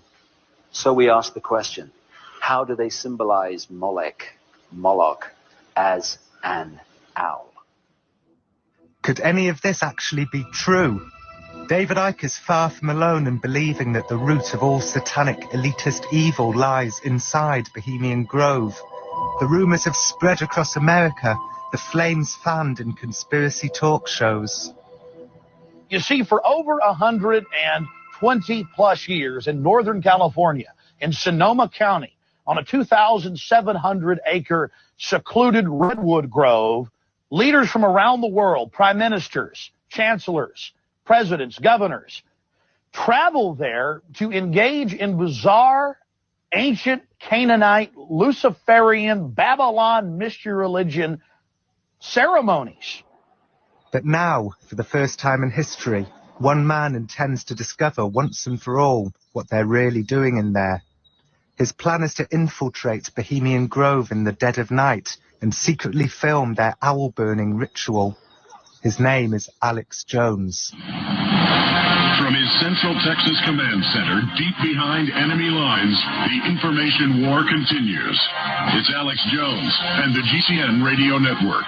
No longer is the New World Order some foggy apparition over the next hill, the talk of the extremist. in the rural areas. Yes, the media's tried to make jokes of it. They've tried to create their little stereotypes. Now they openly speak of it in the Senate. You will have globalism. We will disarm the American people. Alex is a syndicated talk show host from Austin, Texas. He broadcasts from his bedroom down an ISDN line to 8 million listeners. Alex believes that the shadowy elite at Bohemian Grove are the puppet masters who control the world's governments, banks, the media, and the United Nations. And you say, well, people aren't going to accept that. Oh, well, how could the Aztecs accept sacrificing 10,000 people on some holidays, eating their children's hearts? This is all real. And we see decadent empires in their final stages of corruption as they become insane throughout history, engaging in mass murder when it doesn't even help their final cause.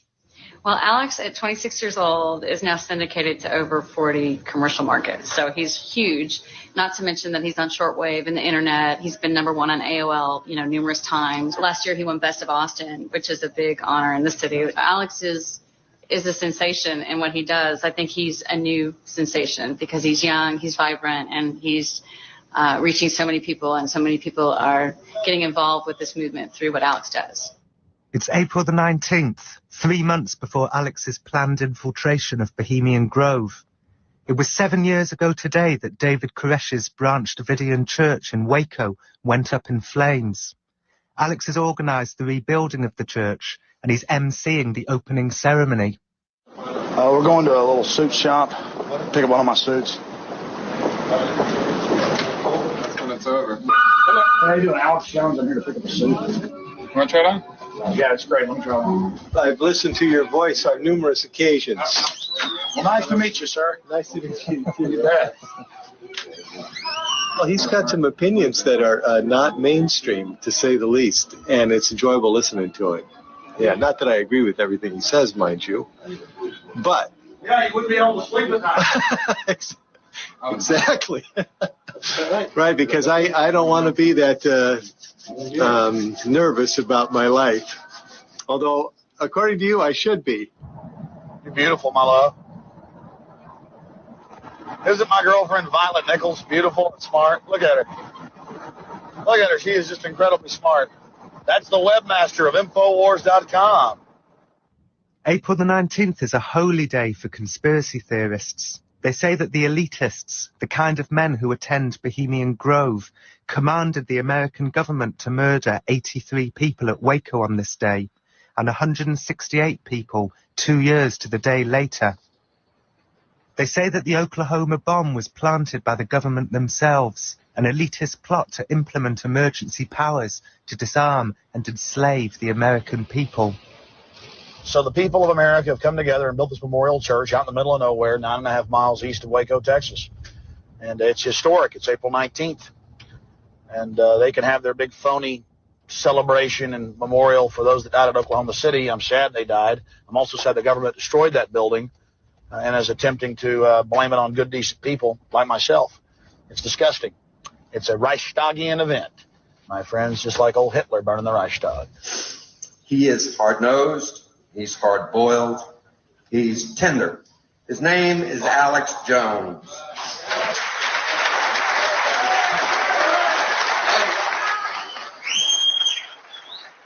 What's amazing is that this man is only 26 years old. Considering what he has accomplished and demonstrated in building this church, I believe that by age 36, he could become the youngest president of the United States. Is Alex Jones. Victory is ours against the New World Order, against the communists and socialists and the bankers that run the whole filthy show. And now that they run the world, or at least the central hubs of power and the banking establishments and the dominant media, they plan to sack this country. Are you gonna let them? Feel your ancestors. These individuals, again, were testing you back in 93, testing you with the World Trade Center, with Waco, and then in 95 with Oklahoma, trying to scare you, run you off the cliff like a bunch of lemmings. But some Americans aren't lemmings. God bless you.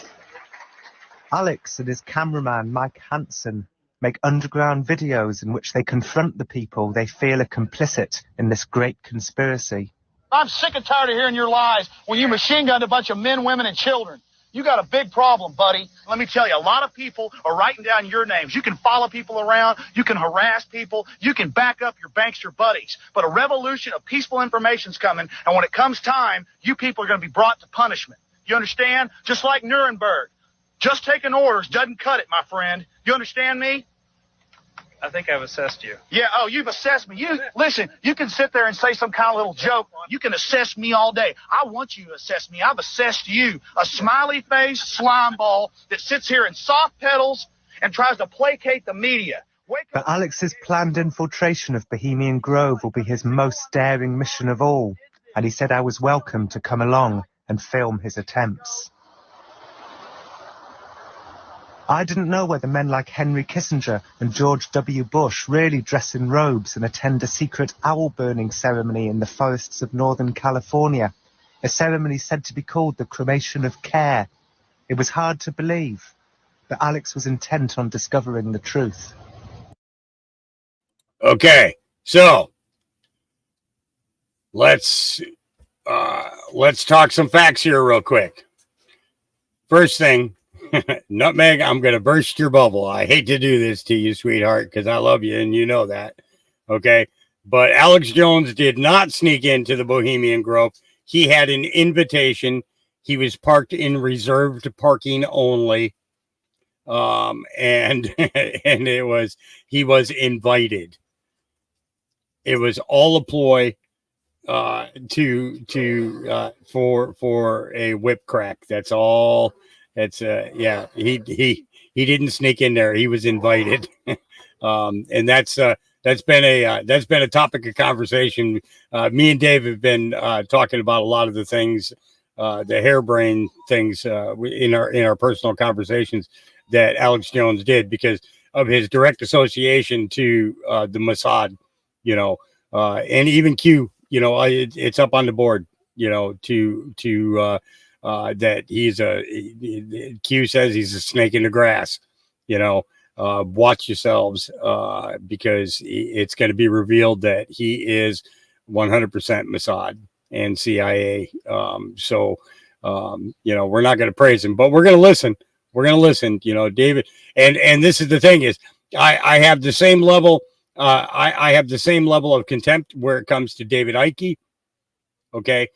Because of the fact that David Icke comes from a family of MI5 and MI6, okay, both of his parents, okay, so you know that he was raised and indoctrinated into those same things. So, you know, and we just have to, you know, kind of use discernment. And you know, when we look at these guys and we're like we're proud of the fact that they're coming forward and they're making these statements and everything else, but the fact of the matter is a lot of times when they're doing that, it is a smokescreen to take you away from another perspective that could be more revealing.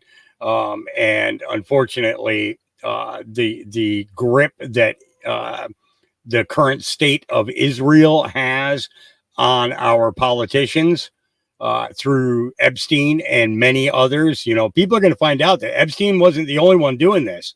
Okay.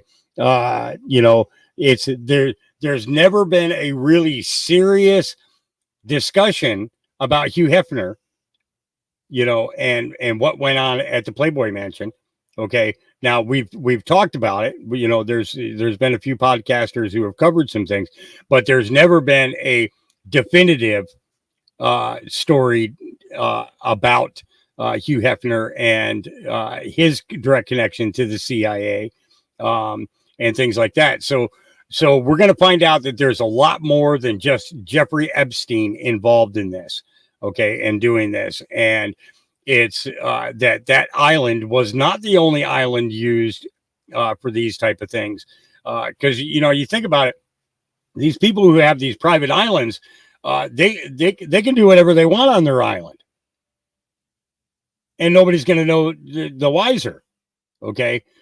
So there's so many circumstances and situations that fall into this same category, you know, and we have to make sure that we are looking at this with, the ability that as more information gets disclosed to us, that, that we're able to, put our support where it truly needs to be.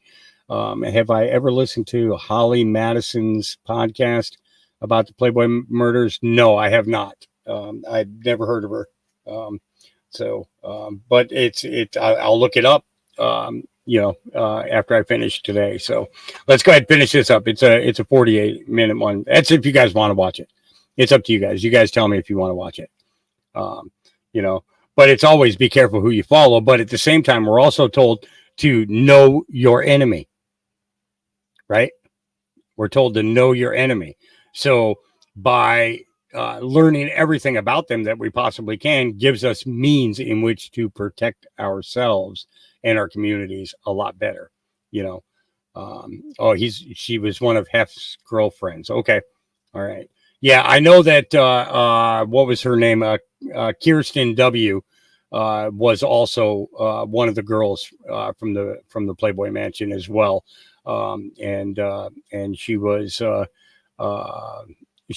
either disappeared or was unalived, one or the other. So okay, all right, let's watch it. Here we go. Ah, it's my red coat friends. How you guys doing? Sorry we're late. So are you excited? Oh yeah, I really want to check into some maps and things, and I'm willing. I mean, hiking into 2,700 acres is not too hard. We need to get into the woods. We need to insert ourselves. We need to catch these people at their business. Gotta be very quiet. Let's go check it. Oh, they're spies, aren't they? No, let's go into the rooms. There's a lady up there, literally with her ear like that, listening to us. Another guy right up there. So I don't know what's going on. I want a few of them though. This is all kind of new for me. It's all the childhood fears, all of the superstitions, plus the lay of the land. It's kind of like a little visit to America's Transylvania. We're in search of these, what are they? Cultists, weirdos? Is it just big business? Or is it just a rich man's camping retreat like they claim it is? But frankly, with all the secrecy and all these big names and the admission that they do this cremation of care for now over 112 years, and then I start researching that, and I find out that it does have serious occult implications linked in the past to child sacrifice back in the ancient world, throwing children inside the burning innards of the owl. You start going, this is weird. And I sure wish we'd have brought a gun. But why would you want to bring a gun? Because they say people disappeared from here. Some conspiracy theorists are not at all surprised that American presidents might undertake these rituals at Bohemian Grove. They say these men are Satanists and that the evidence is there for all to see, if you know how to look. They say the proof is even on the back of the dollar bill. And you're a pastor, Del. What does secular mean to we Christians? It means without God. Exactly. So what this symbol is, what it relates to us, and its purpose when it was placed on the back of the dollar bill in 1933 was to announce the birth of the satanic New World Order under the all-seeing eye of Satan, Lucifer, the devil, the Antichrist, the man who will lead the world, whose number is 666. Some things are known. The owl ceremony, the cremation of care, always takes place on the second weekend in July. Visitors to the Grove in recent years have included Presidents Bush and Reagan and Ford and Nixon, movie stars like Clint Eastwood and Danny Glover, and Alan Greenspan of the Federal Reserve. It is an all-male affair. Alex has no clear idea how to accomplish his mission. He's managed to obtain a map of the Grove, and his plan is to enter the forest, perhaps climb up some mountains, and basically just scout around until he finds it. Okay, here's the big question. What farmers or ranchers living here who are going to blow my ass off if they see me sneaking across? Because I have no problem. If there's a road, if I can be shown a way to insert myself into this with Hanson. All right, I'll be all right. The only thing I'm worried about is Violet. Honey, do you want to go with us? we're sneaking in this thing, and then I could like a mother hen just have you hang out at the edge of the woods while I sneak up closer. You have a gun for me? Something to protect myself with, I will. But I'm not going to just hang out in the middle of the woods. But I'm happy to come along. I mean, as long as we really have a plan.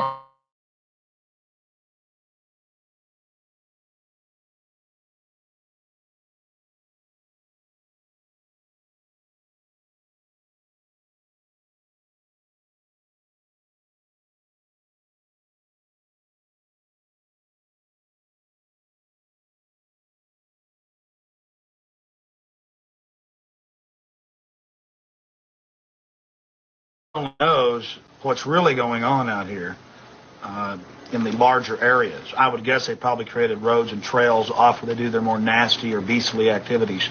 You worry for Alex, Alex? Because Alex gets so impassioned by what he's doing that sometimes I'm afraid that he might be a little bit, reckless. But he's a brave man. I wish he had a gun, with him. I wish that we were able to carry guns or to be armed or protect ourselves. That's all. Alex has one positive plan. A local lawyer called Rick has successfully infiltrated the Grove on 2 occasions. He's agreed to meet Alex tonight to offer him tips on how to get in. I don't know what this lawyer is going to want what mannerisms or demeanor he thinks will get us in there and not, and will keep us from being noticed. But frankly, with these cameras, we can sneak around in the woods all night long and catch these guys and come up on their campsites while they're enjoying themselves and get it all. There were a few hours to kill before our meeting with Rick the lawyer, so we split up and I visited Mary Moore. Mary lives a few miles from the camp. She protested Bohemian Grove every summer for 3 decades, holding up placards, yelling at the warmongers cruising past in their limousines. But now she's 65 and retired. Feast for the eyes in here. This is the office. No, the place. This is the 60s room. This is where all the 60s, who killed JFK and... Is it dangerous to try and get into the Bohemian Grove? Well, if you get caught. I mean, in terms of your life, no, I don't think so. But if you get caught, you probably get arrested. I think they just quietly make them go away. There's some people out there who say that they quietly make them go away in a more sinister manner. Oh, well, there's a lot of stuff, especially like a lot of right-wing stuff and all that.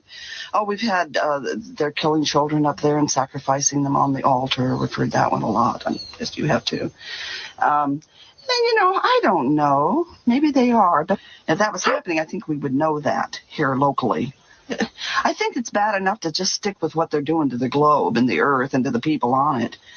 Mary told me some strange things about the Grove. The reports of a great deal of alfresco urination against the redwood trees, even though the campsite is equipped with many toilets. Then there are the lakeside talks, the unofficial power meetings that occur in an open-air theatre. This is where the ruling class bonding happens. That's how they network. So, who they meet up at the Grove and what they talk about, certainly that's why the Lakeside Talks are so important, because that's kind of your preview of what's going to be the issue. Star Wars was discussed up there long before it became out into the public consciousness. So that's where the Manhattan Project was conceived in 1942. So it's sort of the germination of a lot of this. And it's without public scrutiny. It's basically the way they do a lot of things, cocktail parties, going away into the back rooms. It's just kind of the ultimate back room, It's the secret room. Yeah. Is it true that the Manhattan Project, which gave birth to the first US atomic bomb, was nurtured at the Grove? Is it true that the future of the world is discussed there by men like Henry Kissinger, who can change the course of history, men who actively thrive on secrecy, hence the mystique that has grown around any secret society Kissinger belongs to, especially if it undertakes berobed ceremonies involving owl effigies? This is Rick the lawyer, who's agreed to tell Alex what he knows about Bohemian Grove. Rick is not a conspiracy theorist. He infiltrated the place simply because he was curious. He'd heard so much local gossip about the Grove. It was my idea to introduce Alex to Rick. It was Mary who told me about him. Tomorrow, what time do they have the cremation of care or the owl ceremony? That's typically right at dusk. it'll start when it's still sort of light out, and by the time it's over, it's dark. Have you ever witnessed that? Mm-hmm. Yeah. And what do they do? Just There's a real large, it looks like probably a redwood tree that was cut off, and then they built things on top of that get, that the fire goes up and they do all these things, and then there's sort of I suppose a druid type of ceremonial altar out in front of it that they do things at. druid ceremonial altar. Well, it has that look about it. Very old, very pagan. So basically, you would come in. I want to get this absolutely concrete. Are you still thinking about going via the terrain?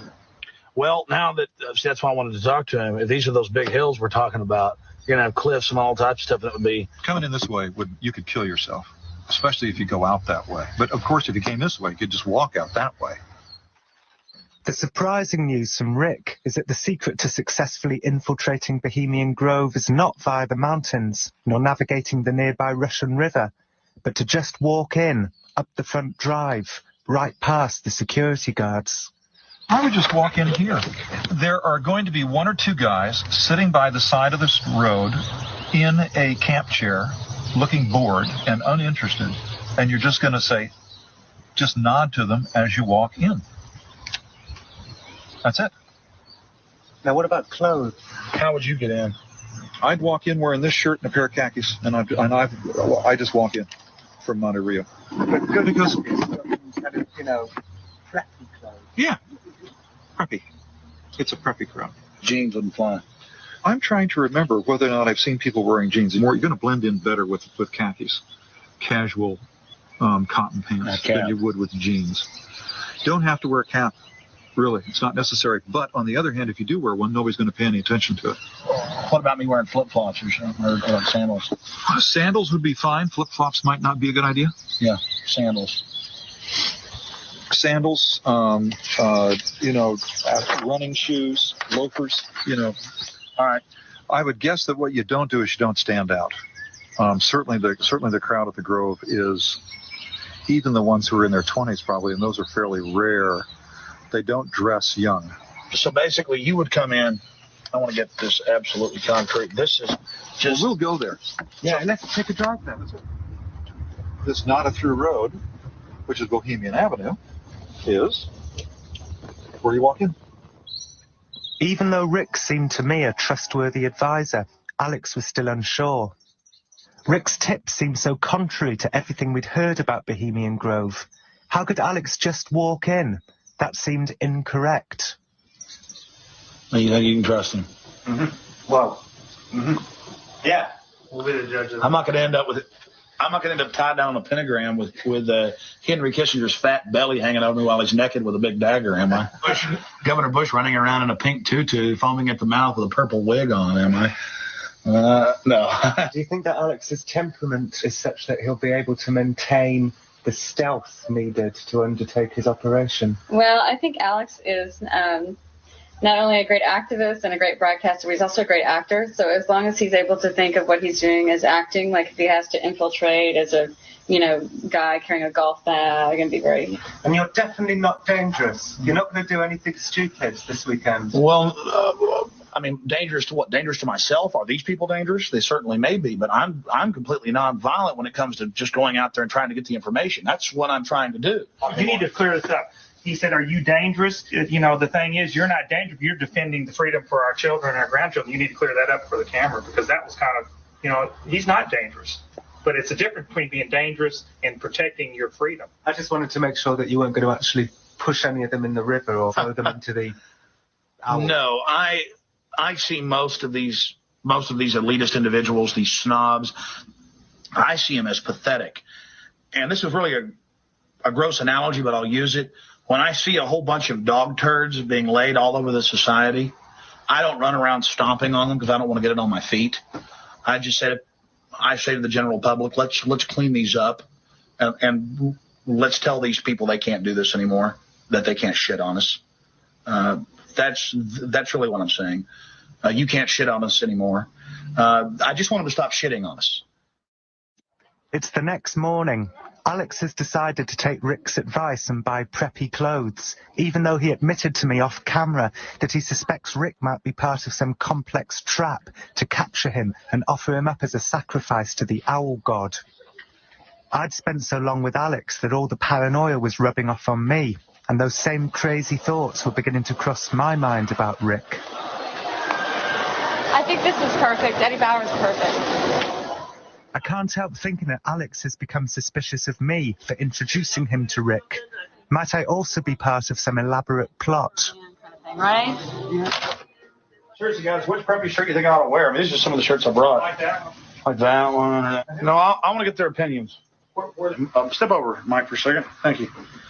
So there's like this hat, which is one I'll probably end up wearing. Looks so handsome. And then there's this hat. Let me try that one. No. Let me see that one. Yeah, right. Oh, you're thinking this is it, probably. This is the hat. No. That's good. That's it. This is This is the kind of stuff they wear. Tell her you've seen photos where they're wearing hats like this. Oh my God, Tom Cruise. Are you nervous? Yeah, I am. Because if I was just jumping off a road and hiking in there secretly, I'd be a lot less nervous. But I'm going to try to just walk right past them. What changed your mind? Why do you no longer want to go over the hill?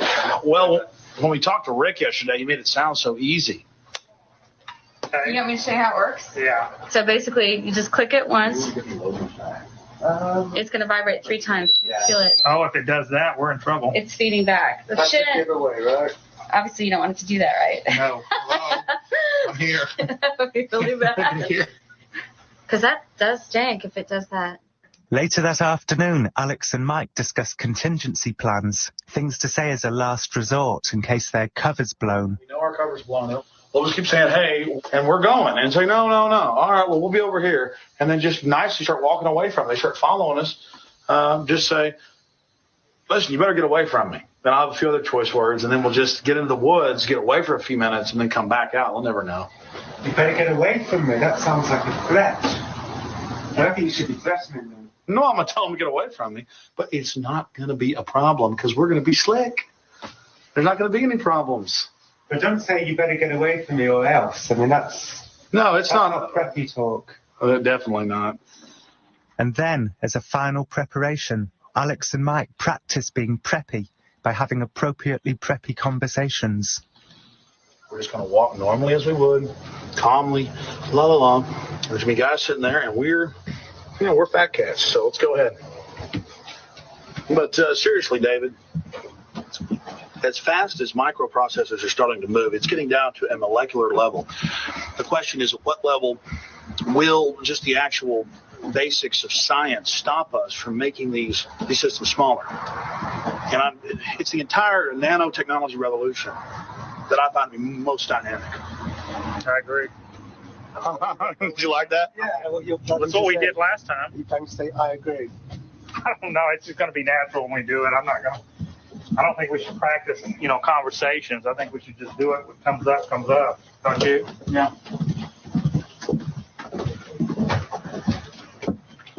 There we go. Okay, go ahead. But I really want to know your opinion of nanotechnology. I mean, you've been studying it so closely. We've already got these transistors down to the size of molecules. The question is, when will the science, just the basic laws, stop our progress in the miniaturization process? Doctor. Are you sure you don't look too preppy? Well, here we go, the moment of truth. We're driving down. It's a Saturday night here in Occidental. And the Bohemian Grove is between Occidental and Monterey, both small towns. And we're going to try to just infiltrate by just acting as if we're members of the Grove, walking straight through, and we've assumed fake names. Mike, of course, is David Hancock. Yes. And I'm Mike Richardson. What do you do for a living, Mike? I don't think that's been decided yet. Yeah, we better decide that right now. Got something for my foot coming up. I'm a documentary filmmaker, which is true. And we'll just say that Mike is also in the media. Mike is a writer. He's the famous writer, David Hancock, whoever that is. What if somebody asks some of the book titles? So, Mike, don't hesitate. The Blue Lagoon, the Black Lagoon. I wrote that in 1984 was my first one. That's right. You're David Hancock. I'm Mike Richardson. David Hancock. Mike Richardson. So what's the plan? I'm to come and pick you up at 11? What if you're not there at 11? If we're not there at 11, go hang out for about 30 minutes. Drive around, come back at 11:30. If I'm not there at 12. We'll check the motel. Do you have a watch? We can ask people. It's a problem. And if you don't turn up, what am I supposed to do? If we're not around by morning. By morning? Yeah. That's a pretty big window. She'll be sitting up all night. Well, folks, you know we're flying by the seat of our pants, right in the middle of the forest. We'll be asleep under trees somewhere. Just baby, come out there, look for the breadcrumbs. Okay, when do I get in touch with the police or whatever if you guys don't come back? Tomorrow. Tomorrow in the morning? Yeah. Like after 6 a.m.? Yeah. Be careful. I'll be careful, baby. It's no big deal. Okay. I just want to get this pagan ritual and we're out of here. Be careful. Pray for us. It is at this moment that Alex and Mike, for no apparent reason, suddenly changed their plan. Instead of walking up the drive as Rick had recommended, they dive frantically into the undergrowth at the side of the road. These are the first ever images from inside Bohemian Grove, covertly filmed by Mike with a miniature camera concealed inside a fake pager strapped to his belt. We're in. No, we're actually not inside yet, Mike. Well, we're in the parking lot. That's pretty. Yeah.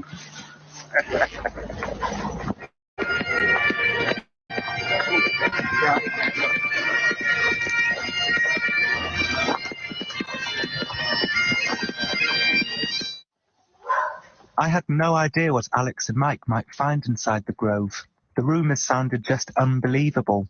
All I knew about the ceremony was what Mary Moore had told me earlier, back in her cabin. Here's where they're taking me in handcuffs and they're taking us away. And here's the cremation of care picture. How come you managed to get a picture of it? That's one of the things we got from inside one of our deep throats. They have postcards. And they burn an owl. They burn an owl. It's a 40-foot stone owl. And they don't actually burn the owl. They burn a cremation of care, which is just a bunch of rags soaked in gasoline. And it's symbolic, and they set it across the river. So what does it mean, cremating Phil? Well, they say it means that they had the cares of the world on their shoulders. And therefore, to let their hair down, have a vacation, they have to cremate care. It's over 100 years. They've done it now for about 117 years. Dusk, as the Bohemians prepare for their owl-burning ritual, and as Alex and Mike mingle covertly with the elitists somewhere in the forest, there is nothing to do but sit and wait. 1 a.m., Alex and Mike return. They're as amazed as I am that it was so easy to sneak in without being spotted by the security guards and the Secret Service. As incredible as it sounds, it seems that some kind of bizarre secret ritual witnessed by world leaders really does take place in the forests of Northern California. We're standing in a big crowd of people, and they keep getting in front of us. And I'm trying to guess, holding this bag with this camera here, what's the best way to get the owl. See, look, now you can see him. Oh, it's sideways. It's just crooked. See him? That's very crooked. You're lucky. Nobody's ever got it out with that footage at all. Yeah, the problem is we just improvised and cut a hole in the bag and stuck the camera up in there. Then we had the camera stuck it right there, and I'd be standing there going like that. But it gets better because there's a lot of light later. And I probably should have had it on night vision. The owl is in his leafy temple. Let all people be reverent before him. Lift up your head so ye see, and be ye lifted up. This is scary. God. I would have been terrified. People in the procession. They're in black robes. Yeah.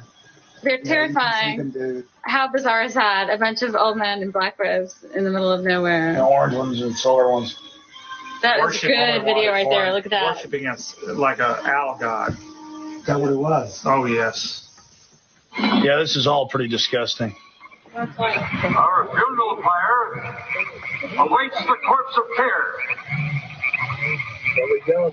That's good. Life in a nutshell. Did you think what you saw was unholy? Well, it's very strange to me that these people are supposed to be running the so-called America and the world are out there doing this. By the power of your fellowship, dull care is slain.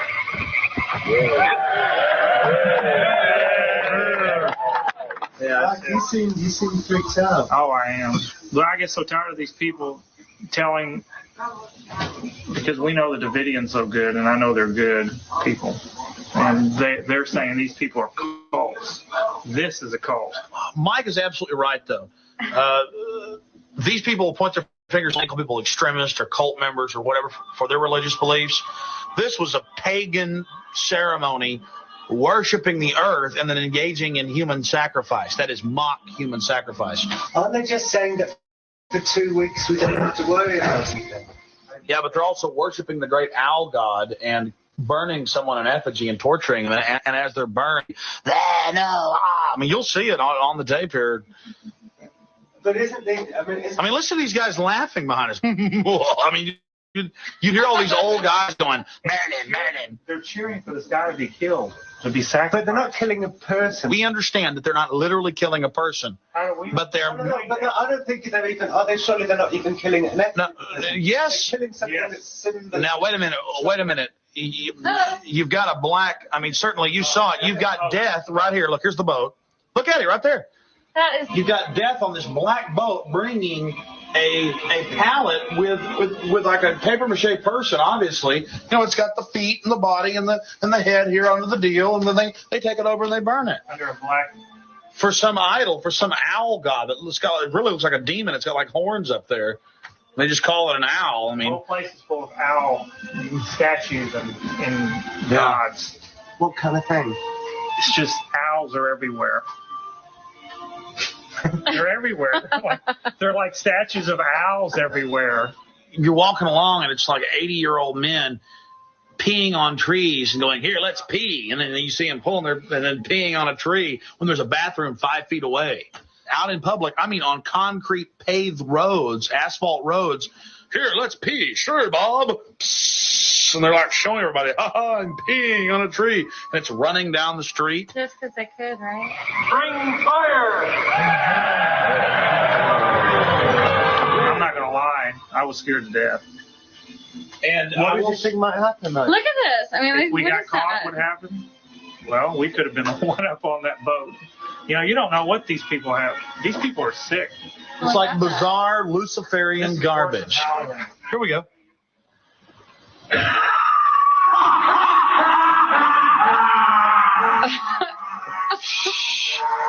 This is really screwed up. How is that normal?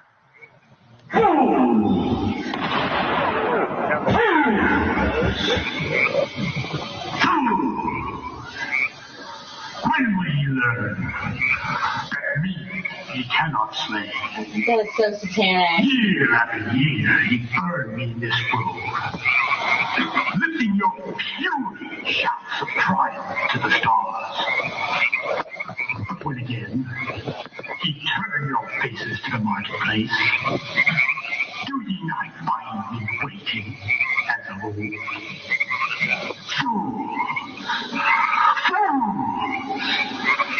Fools to dream ye conquer care. Year after year within this happy grove, our fellowship bans thee for a space.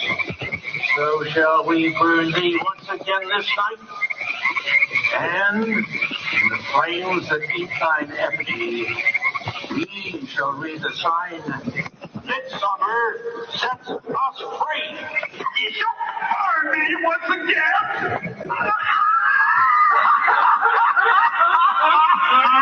Not with me, flame. Begone, dull care. Fire shall have its will of thee. Once again, Midsummer sets us free.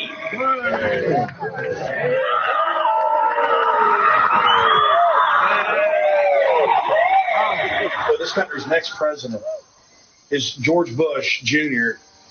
is supposedly going out there next week, and his father admits he's been there many times. We're supposed to be a Christian culture, and they're That's worshiping, right. they're worshiping Worshiping an owl god. How do you think that would fly with American Yeah, but people? you're not supposed to worship Jesus or something or anything else. It's worship the owl god. Yeah, that's bad. If That's a big rock, Violet. If you have faith. That's a big rock.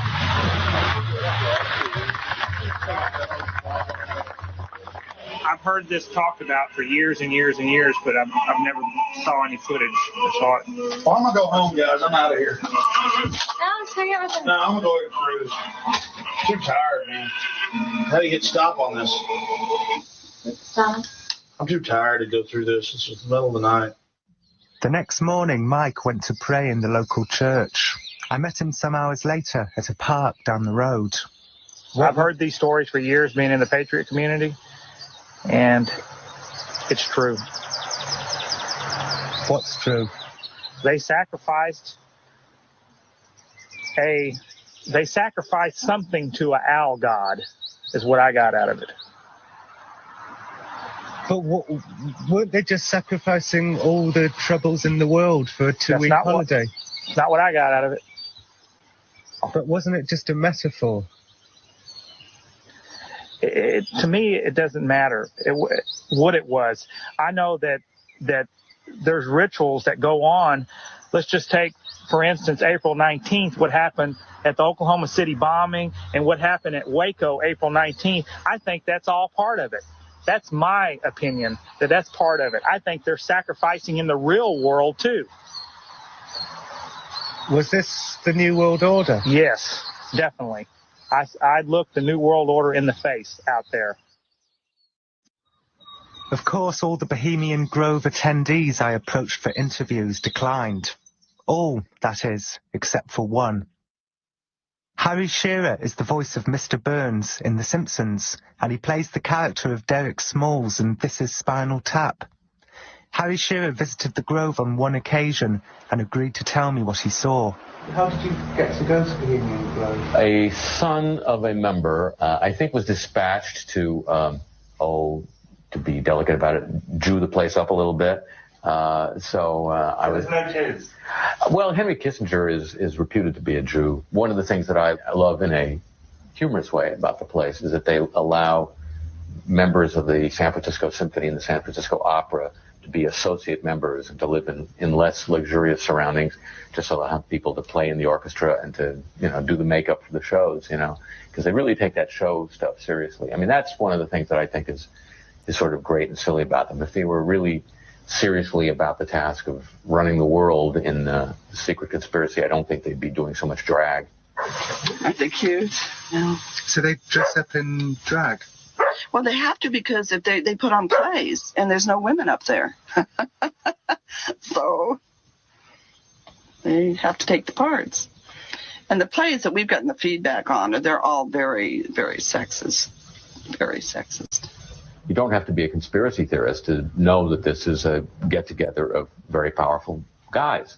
Whatever it is they're doing there, whether they're running the world or just reliving their adolescence, they're a self-selected group of powerful white Christian Americans. I mean, I love the theories because I do believe that these people are the only real good narrative writers left in the English language, They do write really good, compelling narratives, but I just don't happen to think they're true. Today, these elite names are still doing ritual sacrifices of children at Bohemian Grove. So we ask the question, how do they symbolize Moloch as an owl? Which is staggering, considering this is what I discovered. It wasn't in the book. I just saw it as I was looking at the street plan of Washington. This is the Congress building, and all I've done is draw a red line around the roads within the Congress complex. It is a quite obvious owl, but don't take my word for it. This next one I have not even touched. It's a straight picture from a Washington Street directory. Not only is the Congress building in the belly of the owl, it's standing on a pyramid.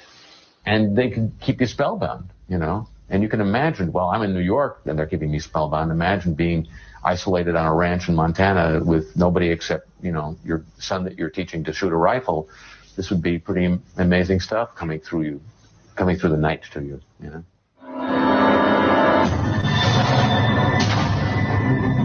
In the weeks that followed, Alex streamed his footage on his website and released it as a sell-through video. It immediately became an underground blockbuster, a bestseller. Everywhere I looked, the internet was aflame with news of the daring raid. First off, I wanted to draw your attention to the program that was given out to the spectators or the viewers. The figure of a human body burning in the flames. In fact, I've shown it to people that are experts in anatomy. They say that the anatomical size is that of a baby or small child. Understand, ladies and gentlemen, this is from the program itself, given out to the establishment lackeys witnessing these sinister activities. But some more mainstream Americans were not convinced that the ceremony proved that the men at Bohemian Grove are devil worshippers. If you've ever been through a secret society in college, you know this stuff. You can write it from memory. It's just add 2 zeros to the budget, and you're doing what you did when you were 18 years old. So it is a secret society, do you think? Is it? Yeah. Yeah, but I mean, it's a secret society the way the secret society that I was inducted into at UCLA in my senior year is a secret society. There's a lot of meaningless mumbo jumbo, and people. The main conspiracy is to take it seriously. That's the real conspiracy. Is okay. Let's pretend we're not being absolutely silly. I later learned that George Bush Sr. attended the Grove in the days following the cremation of Care. Other visitors to the Grove in 2000 included Henry Kissinger and Vice President Dick Cheney. For Alex, the story wasn't over. He had one final task to accomplish. George Bush is down here at the governor's mansion across the street from the Capitol, about to announce Dick Cheney as his vice presidential running mate. We're going to go blow the party for him and get the information out to people. Although I considered Alex's footage to be incredible, I shared Harry Shearer's interpretation of what the ceremony meant. But who knows? Harry Shearer is a Hollywood Jew, a Jew in the media, just like I am. And for many conspiracy theorists, the Jews in the media are very much part of the shadowy elite. This is how George Bush dresses up, right here. We got him on tape. This is how George Bush dresses, right here when he's in the Bohemian Grove. He is nothing but a Luciferian twit. A Luciferian twit, Bush. It didn't matter what my interpretation was. Alex has 8 million listeners. There are millions out there who, like Alex, absolutely believe that the men at Bohemian Grove are the satanic secret rulers of the world. We have the videotape. This is a massive story. One of the stories of the century. One of the stories of the century. Alex's infiltration has made him a bigger star than ever, but he says he won't rest on his laurels. He says this is a war, and he won't stop until the New World Order are wiped off the face of the earth. Damn it, I wish they'd just stop. They've got enough power now. But it's the sick stuff they come out with. The United Nations, we got to reduce world population by 80%. It's just how they want us. They want us serfs out there. Oh, like your serfs over in Britain, the people, my people that left to get away with it, eating little turnips and little onions they grew, and had like a foot and a half shorter than the noblemen, with their teeth hanging out as they ride by on their horse. Oh, look at them. We're much better than them. That's their pleasure. Oh, their pleasure. Well, I'm not going to give them their pleasure. I'm going to cram a gun in their mouth and see how they like it. Because I'm free. That's been in my family history to fight.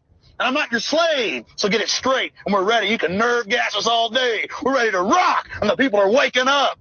Because some of us are willing to spill our blood with a sacrifice. You hear me, scum? We're coming for you. The Bohemian Club have written to us, refuting Alex Jones's allegations as false. This is what they said.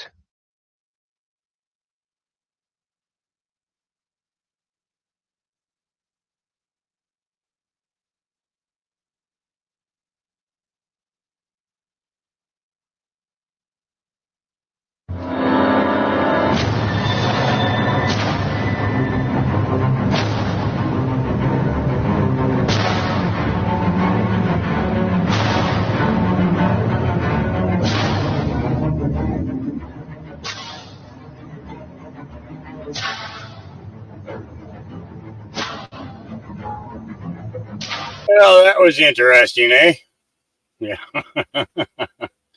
Alex. What are we going to do with you? What are we going to do with you, Alex? Lord knows. All right, guys. Well, I'm going to go ahead and end this here. So I'll be back with you again tomorrow. Not sure what time, but as soon as I have my content set up for tomorrow, we will be back with you. Dave is doing something with Nino tonight, so we'll probably have that to show tomorrow. Yeah, that's going to be it for now. I'm going to eat some dinner and do a whole bunch of stuff and pop around to some other podcasts, see what everybody's up to. Just remember, God loves you. Jesus loves you. I love you. Please have a great night, and we will see you again tomorrow. Peace.